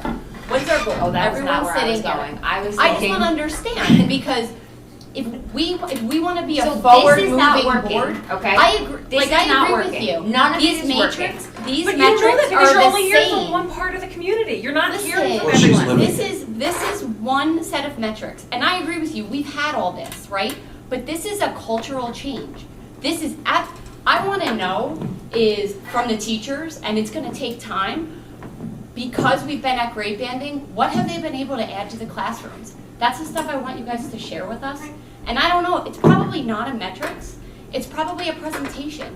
It's probably going to take time. So at the end of the day, in a year from now, when we go to have another public forum, it's not people being so upset. And there's things we need to fix about transportation. But it's not going to be a bunch of people up in arms. Like, that's the goal, is not to have a bunch of people up in arms. People being able to share their great experiences and also their negative experiences so we can go fix them. I mean, we keep saying it's about money. Let's move on. It's not about money anymore, right? We know that.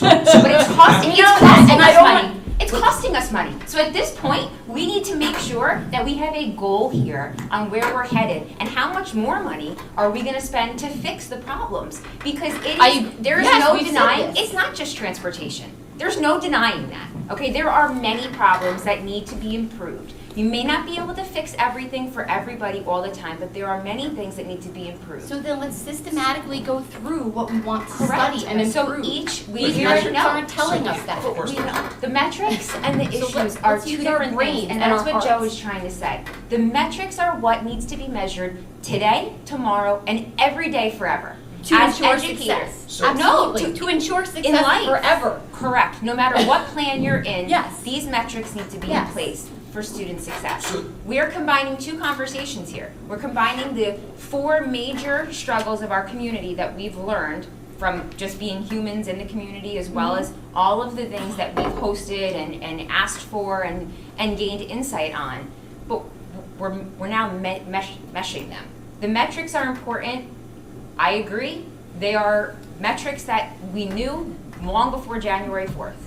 We always do them, and we have to keep doing them to make sure our students are successful. There's 2 conversations here. We have some serious problems that we need to address. Yes. So what is next there? If I had to say what's next there is, how do we fix the problems? And that comes from the professionals in the room, not from us. How do we fix the problems, and what are the costs associated with those problems? And as soon as the board can evaluate that, we determine, okay, this is probably what's right. We should do X, Y, and Z, and it will cost this. Or this could be fixed, and there is no cost for that. we need to go there. So the metrics, while I understand that we're somehow meshing these naturally, I fully get it. The metrics are separate from how do we resuscitate these issues. If you read the 82-page document, it outlined these problems, but we're here now and we can't go back.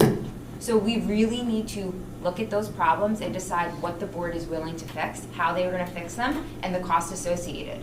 Because I get it's not about money, but And we now. again, it's not about these metrics anymore. It's about the problems that we know. So, We right, know. if we're We not know, doing, no, if we're right? not No, doing a we great know. plan We for don't need to- savings, yeah, we right? don't need to And I survey know, more to get more No, problems. we don't. We know, I Right. think we No. know. Here's I what think no we have one an ever idea did. what the problem is. No one ever said, we know for sure. this is the problem that I see, right? Nobody said, what's the best academic elementary structure for kids to thrive? No one asked the question. We got this 82-page report, the least desirable model, and if anyone rereads it and shares their interpretation to be different, was the model we picked. The least desirable model that they provided to us was the every other year loop model. In that 82-page report that's sitting on our website. I'm not going backwards, but in order for us to go forwards, we need to understand what do we want to go forward with. We have a report that was done for us a couple of sessions ago about declining enrollment. Does it make sense to do a community school setup again? Just don't say no yet, just hear me out. A community school setup with some redistricting to capture some of the inequities that we learned about or inequalities that we learned about through this conversation so that we can create a series of solutions that benefit each of the components of our district who have either become disenfranchised or we have learned had been disenfranchised, right? There's two sets of people here, and I don't think that we need to hurt some people in order to help others if there's a more appropriate approach that solves a series of problems while also erasing some newly found challenges that were put upon us.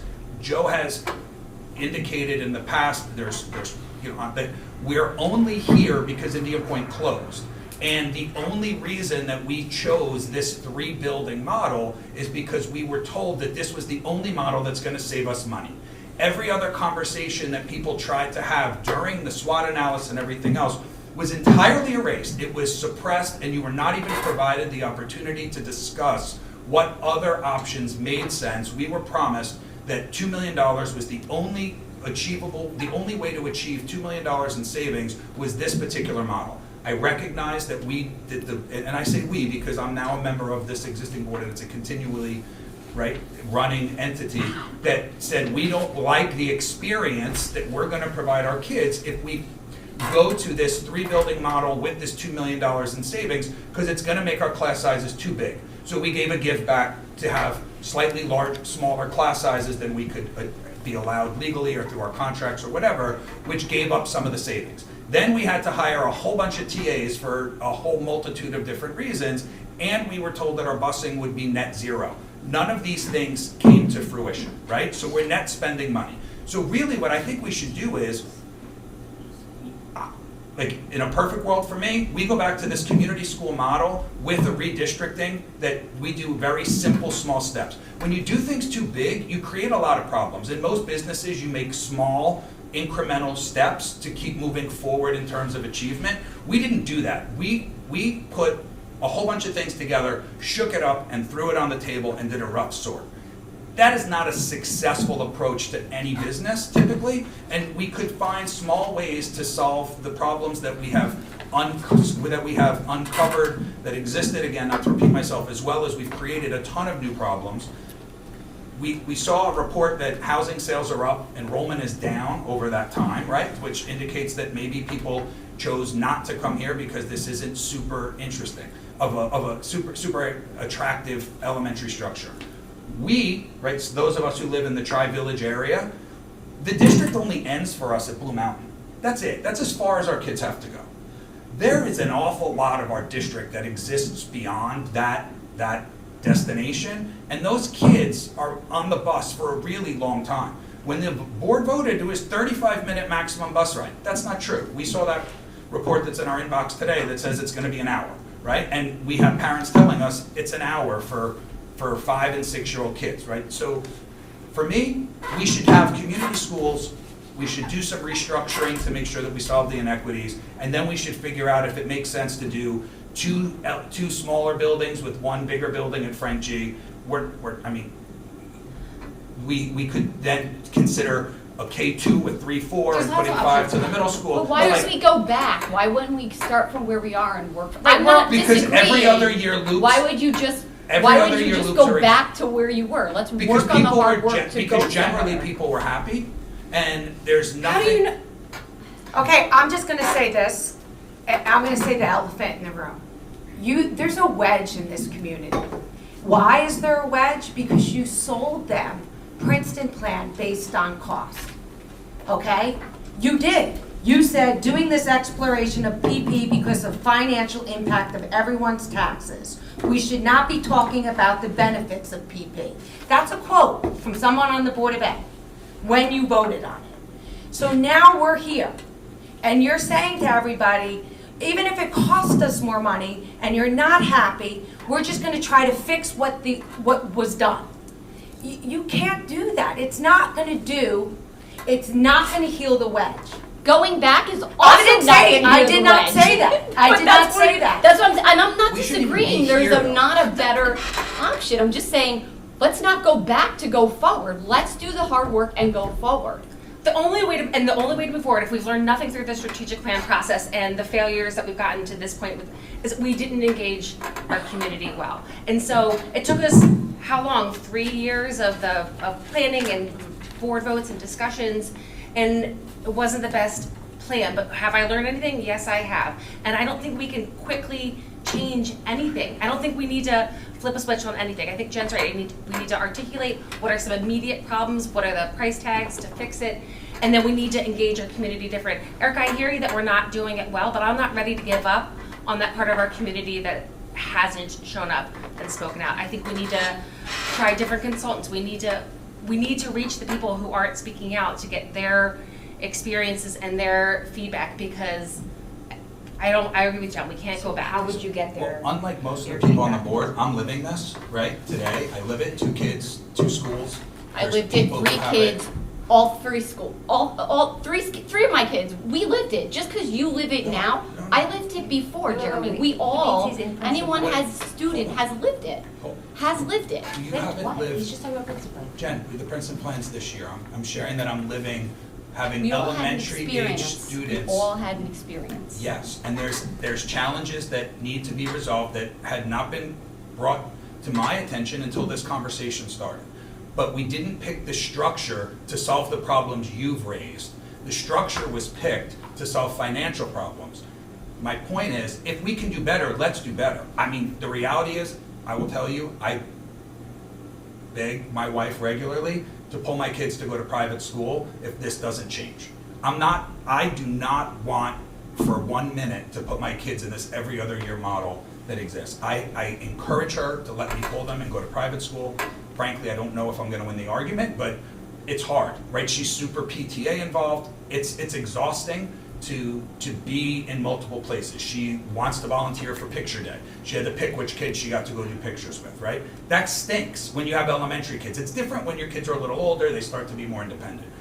The problem is, for us, how do we find, and I say us as a board, you're right, we don't need to go backwards. The question's not backwards, but the question is, if it wasn't a financial conversation, would anyone have chosen an every other year loop model that is one of the most undesirable models, and it's really not done by any district in Westchester sans Peekskill in the way that we have it, right? The only one. 47 school districts in Westchester County.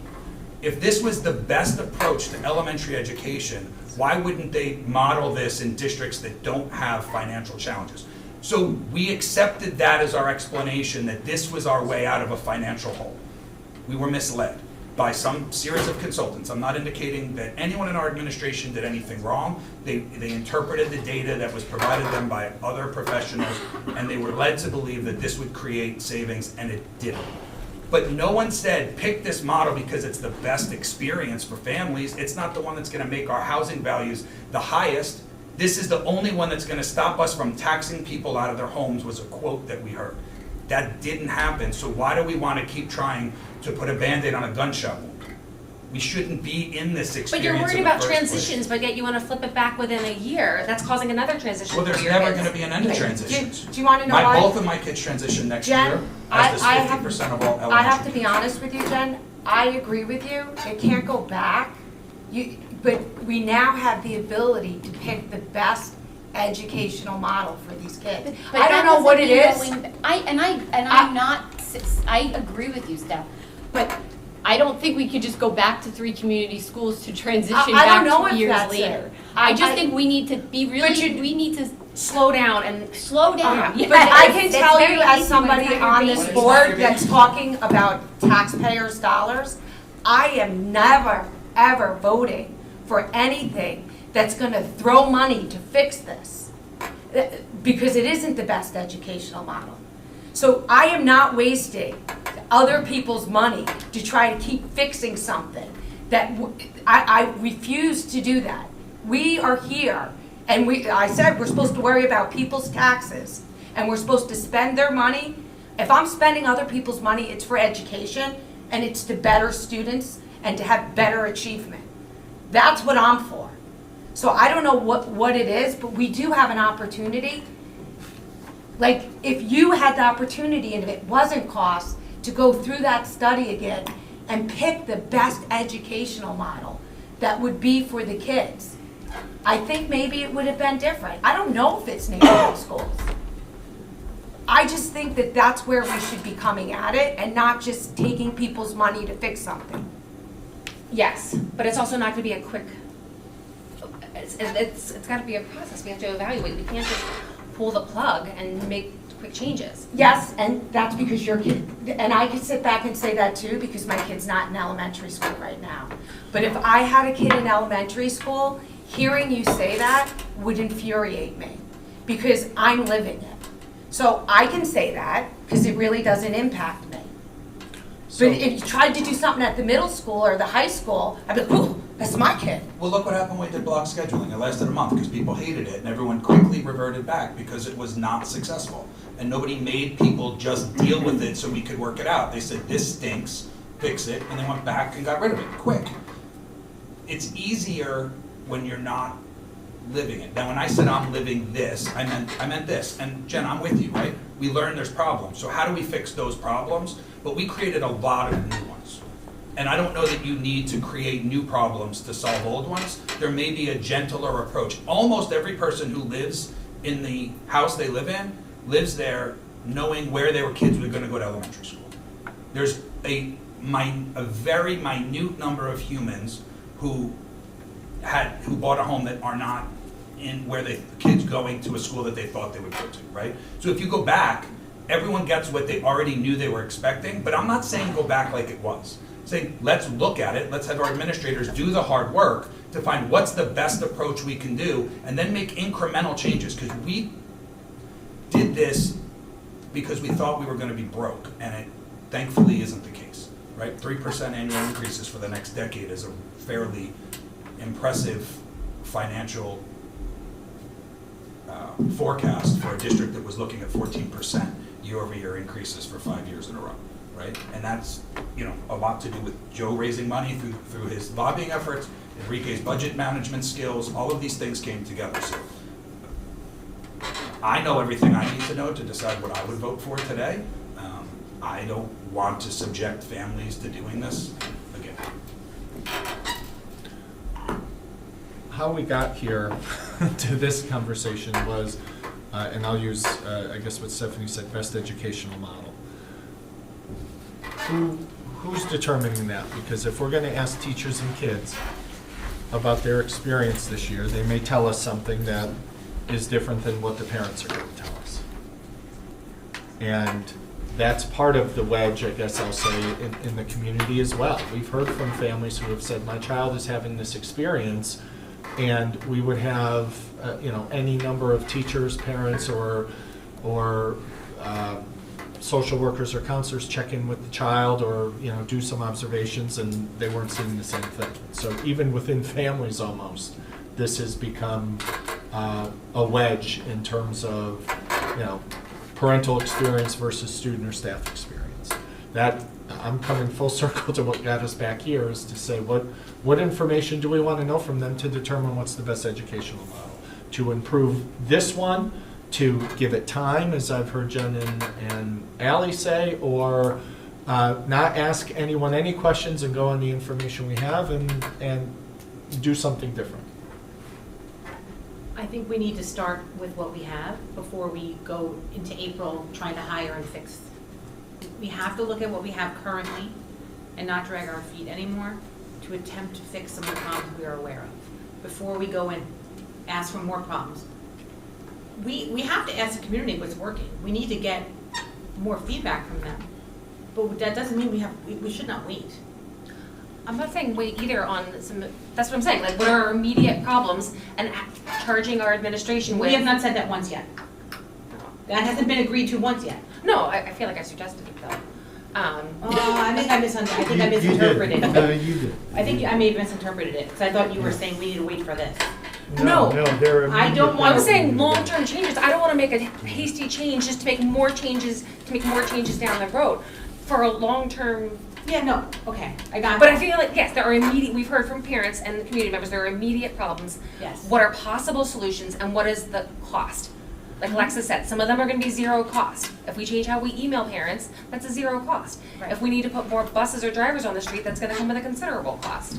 So that's what I would like to see right now, is charging our administrators with what are some of the immediate problems that maybe we could work towards solutions. Yeah, and I think we provided a pretty good list in the last meeting about what we needed to see or what we were suggesting to move forward with some of the immediate issues, right? I hate to be a jerk, but does anyone think that we're gonna make sweeping changes in a short period of time from an improvement standpoint? It's January 4th and we just getting That's a what lot of. I'm worried about. That's why I'm not, Jen, to answer your point, one of the reasons that I'm not comfortable rebuilding is because the way that we move is so inefficient that I don't want to subject my kids to this again, and I don't think we're going to have much change next year that would be incrementally different from a modification of what exists today. I think there's components of this that will never change because we have kindergartners and first graders in classrooms that don't have a bathroom, so you've constantly, what's best practice from a safety standpoint in a classroom today, right? Is that easy to accomplish? Do we need to hire more TAs to open doors because kids have to keep going to the bathroom? They're taking little kids with them, so your kid's losing class time so they can walk their friend to the bathroom because they're using gang bathrooms in first grade versus having, fifth graders have to use the restroom in their classroom with their peers. I mean, there's a lot of challenges here that you can't fix the way that we are built both geographically and from a facility standpoint. So again, to me, it's this gunshot with a Band-Aid on a gunshot wound. Why would we want to keep trying to fix some of these things? If we can't close a classroom door and keep it locked because it's too much for the kids who have to go to the bathroom and they're not old enough or strong enough to open and close a door on their own, that's interrupting class time. And if my kid has to walk out of class or someone else's kid to walk their friend to the bathroom because they're little and they're using gang bathrooms in a hallway that was built for 9, 10, and 11-year-olds. Wait, listen, back up. You lost me. Facilities issue with. No, what are the doors? What's going on with the doors? What is the problem with the doors? This is the first time. The doors are heavy, little kids can't open and close them on Yeah, their but they own. have to be shut. They are They're shut. supposed to be closed Safety and for locked safety. from a Yeah, safety so are standpoint. they shut? Well, I don't know, I'm not in the building, so I can't answer it, but if they are shut, That is a serious safety. but if they're issue. shut and locked, how does a little kid go to the bathroom? Before the door's shut and locked, they go to the bathroom in the toilet that's in their classroom. Now they have to leave their classroom, Yes. and most of them are not able at 5 years old to open the Yeah, classroom but even door if on they their could own. open the doors are supposed to be locked, that's the point. Well, they're leaving their classroom to go to the bathroom because we now have And gang coming back to bathrooms. a My daughter locked was in a door. kindergarten. Jeremy's saying it's a time. We're I'm taking saying- time Is it away. time or is it the fact that the door is locked? and I they think can't it's get an back to awful their lot of classroom? things. I think it's either the door's locked when they get back to their classroom, or we're leaving the classroom door unlocked for them to get in. Or we're hiring a TA to walk kids to the bathroom. But so you want to change the system back, and then, so while we research what is the best educational model, what if it's changing everything up again? And what if it is the Princeton plan, with just doing it differently? Can I ask Well, Erica? I don't think we'd ever do a 2-year loop model again. I Weren't would- you wasn't Erica on a committee with a bunch of other parents that never got to present to the board? We never presented. Oh, to the I was board. on that. Can you Jeremy was on present? it. Well, Not right now, it's really late. well, no, I don't want it now, but I'm saying I never heard that, the public never heard that, the Board of Ed Well, never the SWOT heard it. analysis was the answer to that, but we never got to, the group of parents never got to answer in front of the board. We were never able to get on a virtual call to discuss, or we never got to do that. Well, why can't we do that? Well, I think that's what, I think that we need to come up with some kind of ideas. I think that steering committees, we need to do that. I just don't think a survey is the answer. I think we need to do No, a I don't little- think a survey's there. We need to do, I think we need to do a little bit more and dig a little deeper, and that's not up to us to know what that is, right? So I'm gonna request that maybe at the next meeting, we have an idea of what next steps look like, right? So what does this look like? How can we capture information, real information from families on how to improve the current situation? Because there's things that you guys can do immediately to fix certain things. Well, we've heard two things, streamlined communications, transportation, right? And so I know Enrique has been talking to Liz and trying to figure out, Liz had made some bus stop changes or bus route changes. I don't know if she's looking at others, we'll check in with her. Those were the two themes I think you discussed last week, right? Transportation was one. Gosh, I wish I had that with me. I do. Yeah. It's also, So it's, there's a whole list. you have Alexis has a whole- transportation, the family logistics, which is like before and after school, attending events, communications, financial, which doesn't, lack of community because of the 2-year loop. Those are the 4 top things. Financially, it's huge because the community should definitely know a final number. I mean, I know we've all thrown it around, people have asked me, I don't remember it. But what's the actual cost? That final number needs to be presented. So while we come back with immediate recommendations around transportation, communication, and logistics, question is what as a fix, what other information do you want, or are we in fix-it mode? Because, I think it was you, Erica, said we still want to hear from families, is it working, do we like it, do we not? I think we need to hear from families. I think we need to hear from families about what is working. I think we don't really know that, right? Like, I think that's what we're missing, right? I mean, you're concerned we're missing a big demographic of people. Yeah, but just by the very nature of that forum, there was only. We got a lot of emails. Yeah, we got a lot of communication from people of varying degrees, of different locations, different parts of our community, people who were very, I would disagree with that, but. Yeah, I would disagree with that too. I I've thought we got talked so to- many emails of people that really We loved have. the idea of Princeton Plan and not being segregated by your neighborhood. I've talked with people in the community that felt uncomfortable sharing their name and their information Totally. and their opinion over email. Oh, over email.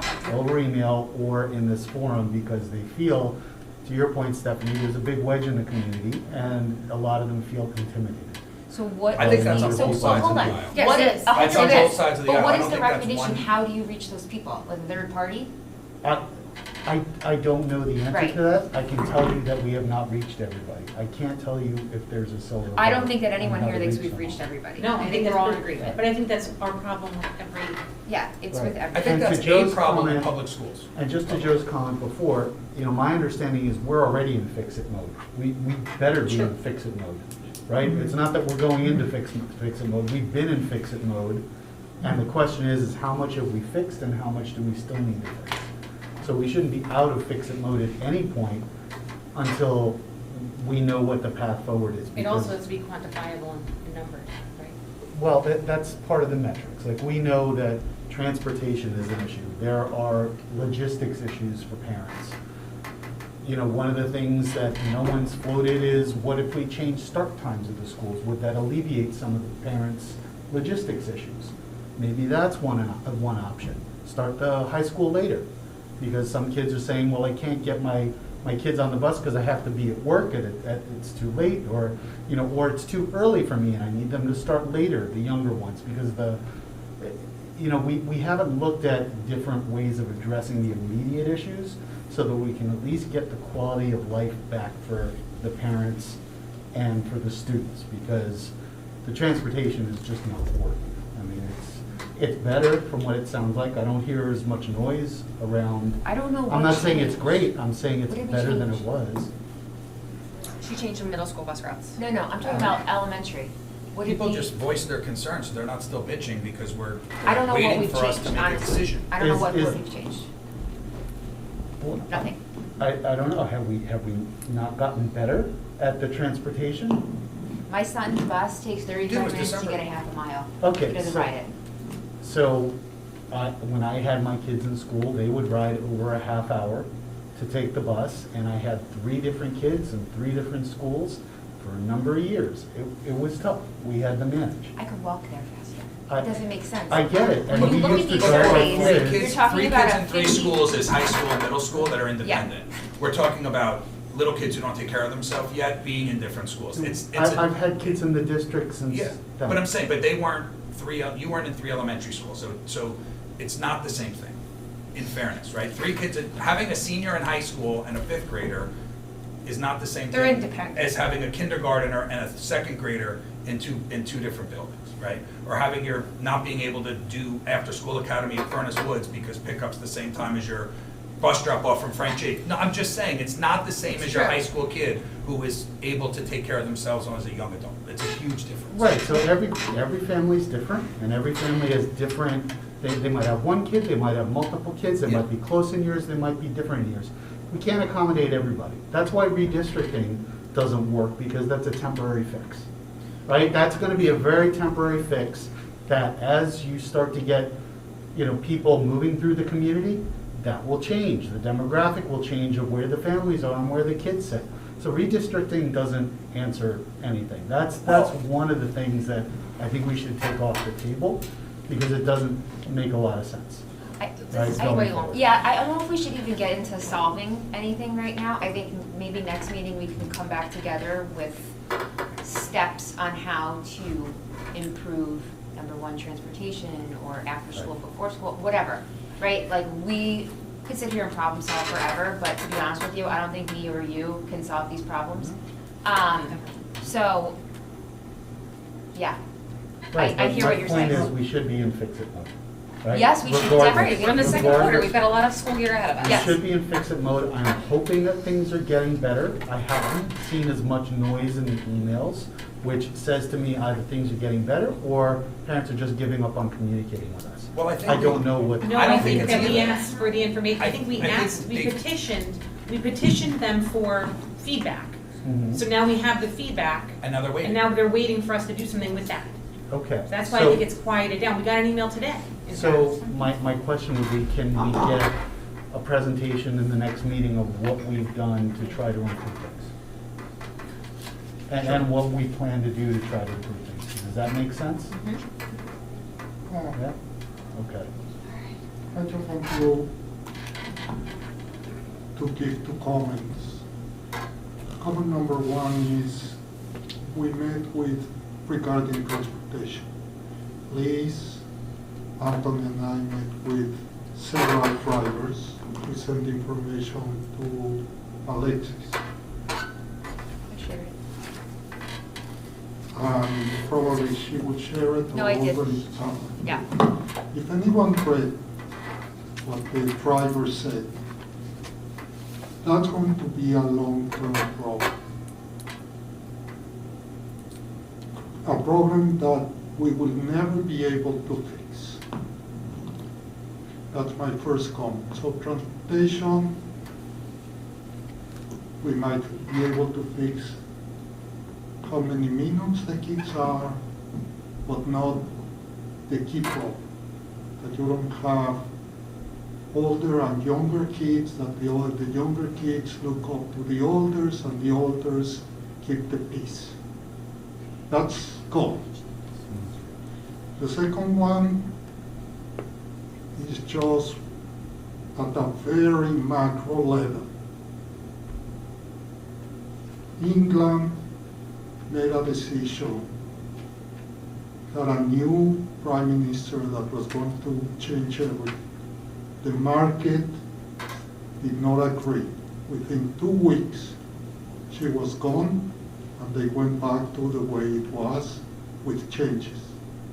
My whole point on this is not because I made a mistake in voting yes and to Princeton plan or I like it, that doesn't mean that you cannot go back because it doesn't work.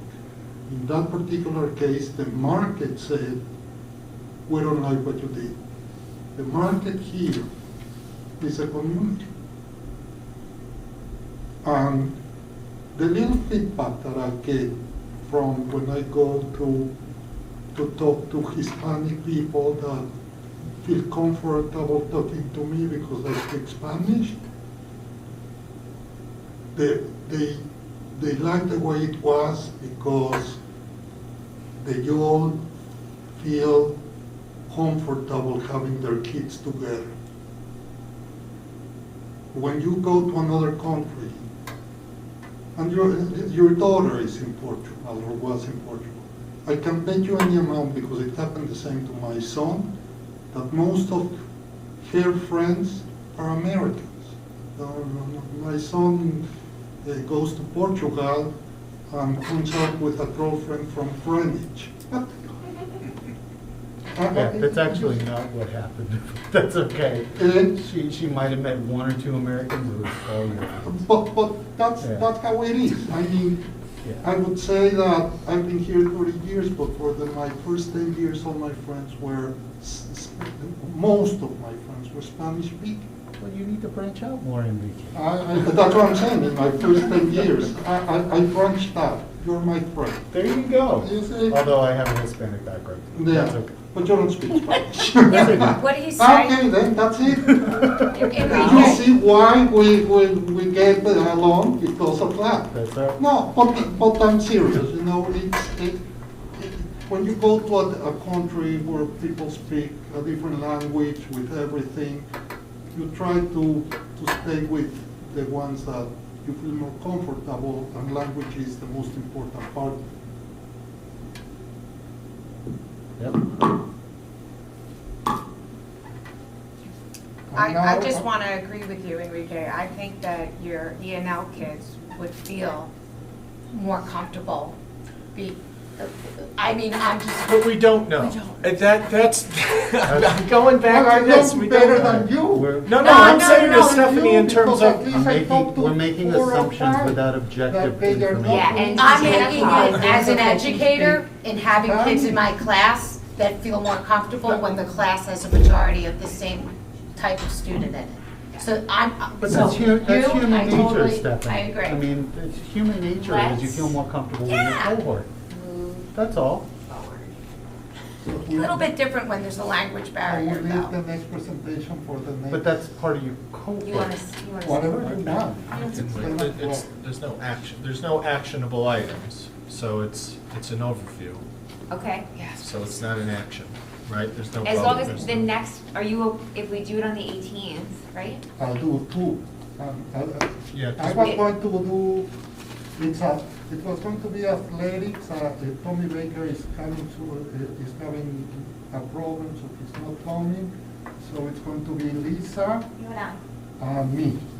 And me is 10 minutes. Enrique and I can do it in 10 minutes. Yeah. We have this timer thing between us.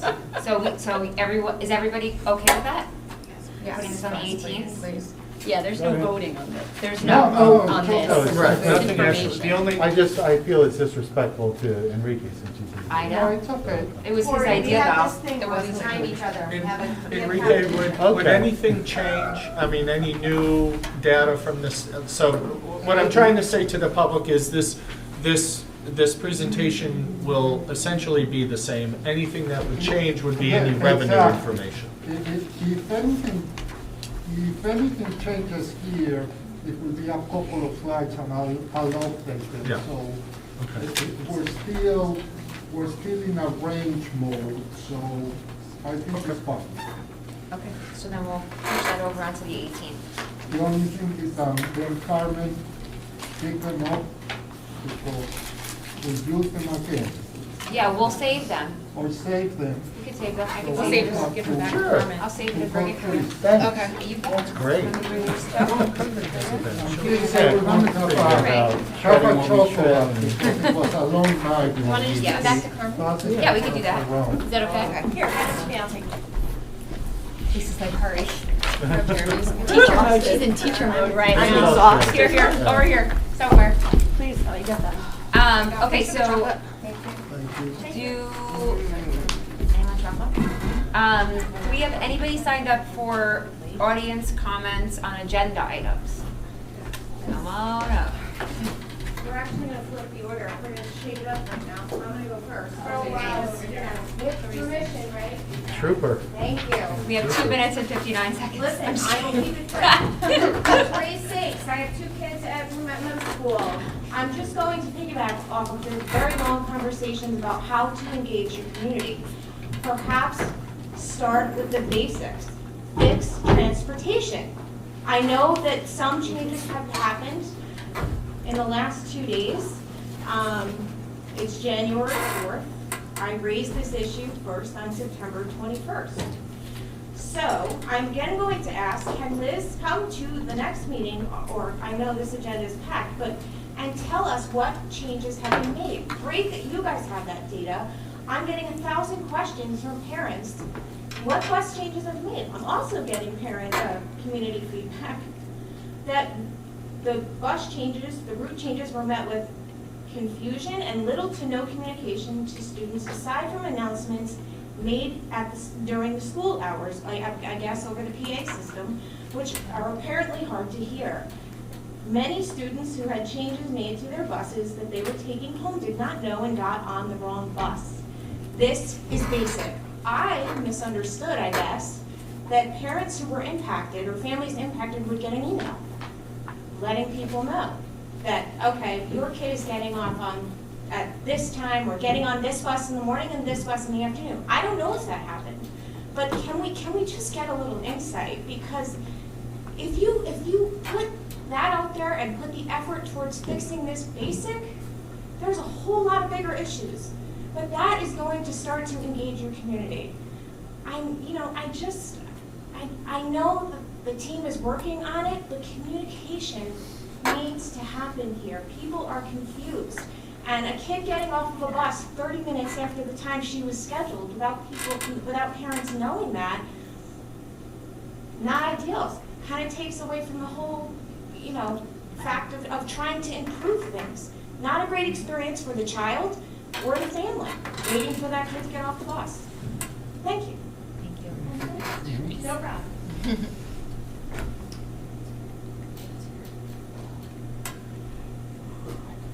I'll be really quick.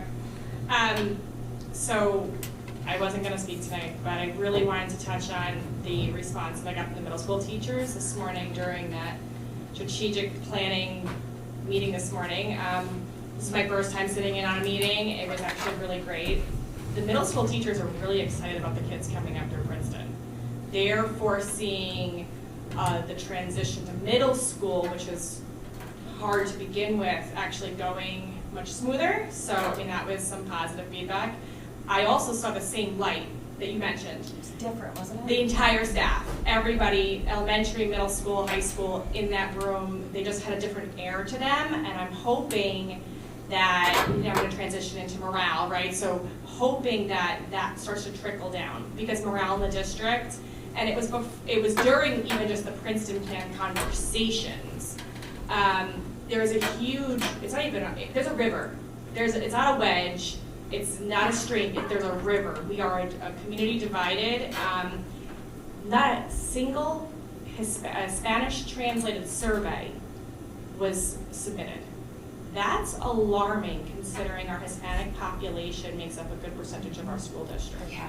We are not doing a good job in engaging our community. The lack of parents filling out the surveys for the strategic planning is only foretelling of what would happen if we sent out Princeton Plan surveys. So I don't think it could be a survey, and I don't think we should just give up. I think we need to figure out a better way to reach people, whether it's small groups, engage. And I don't think it's PTA, because unfortunately PTA has this negative, oh, I don't want to do the PTA. I don't know what it is, and it's not my job to know what it is. But there's got to be a better way to reach people. And we keep talking about we have to fix the problems. I don't think we're really acknowledging what all the problems truly are. I think we need to eat humble pie, say, yeah, we have these problems, this is what's going on, we just need to fix it. Things are not getting better. You talk to parents in the community, hey, why didn't you do the pillar meetings, or why didn't you want to do this? I had a great time this morning, I got free food, hey, why wouldn't I want to go? It is such a bad word, to even suggest to people, and I don't understand why, and I don't know how we're gonna fix it. Thank you both for hanging in here with us this late night. All right, is there any additional committee reports, new business, comments? No committee reports Yeah. from me, right? We had a meeting right before the break. Yeah. But I do have something I was supposed to mention last week that's a positive. Louis Lanza is a guy that owns some local restaurants.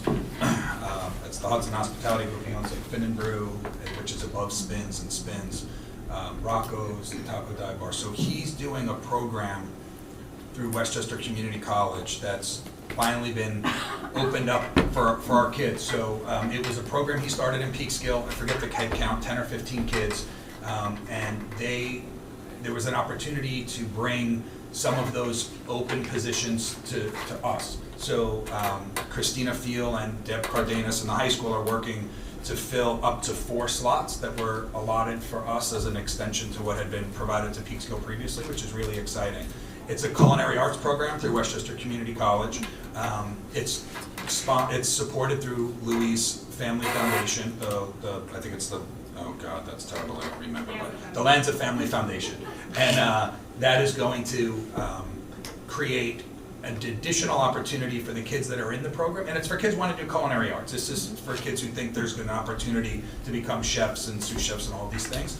It'll also be a work opportunity. So the kids that are in the program are going to have a chance to work for his restaurants both during the year on the weekends and then again in the summer as summer jobs. And then to go a step further, it was finalized about a month ago. He established a scholarship fund with Westchester Community College, $10,000 or $15,000, I forget. It's not per kid, it's a pool.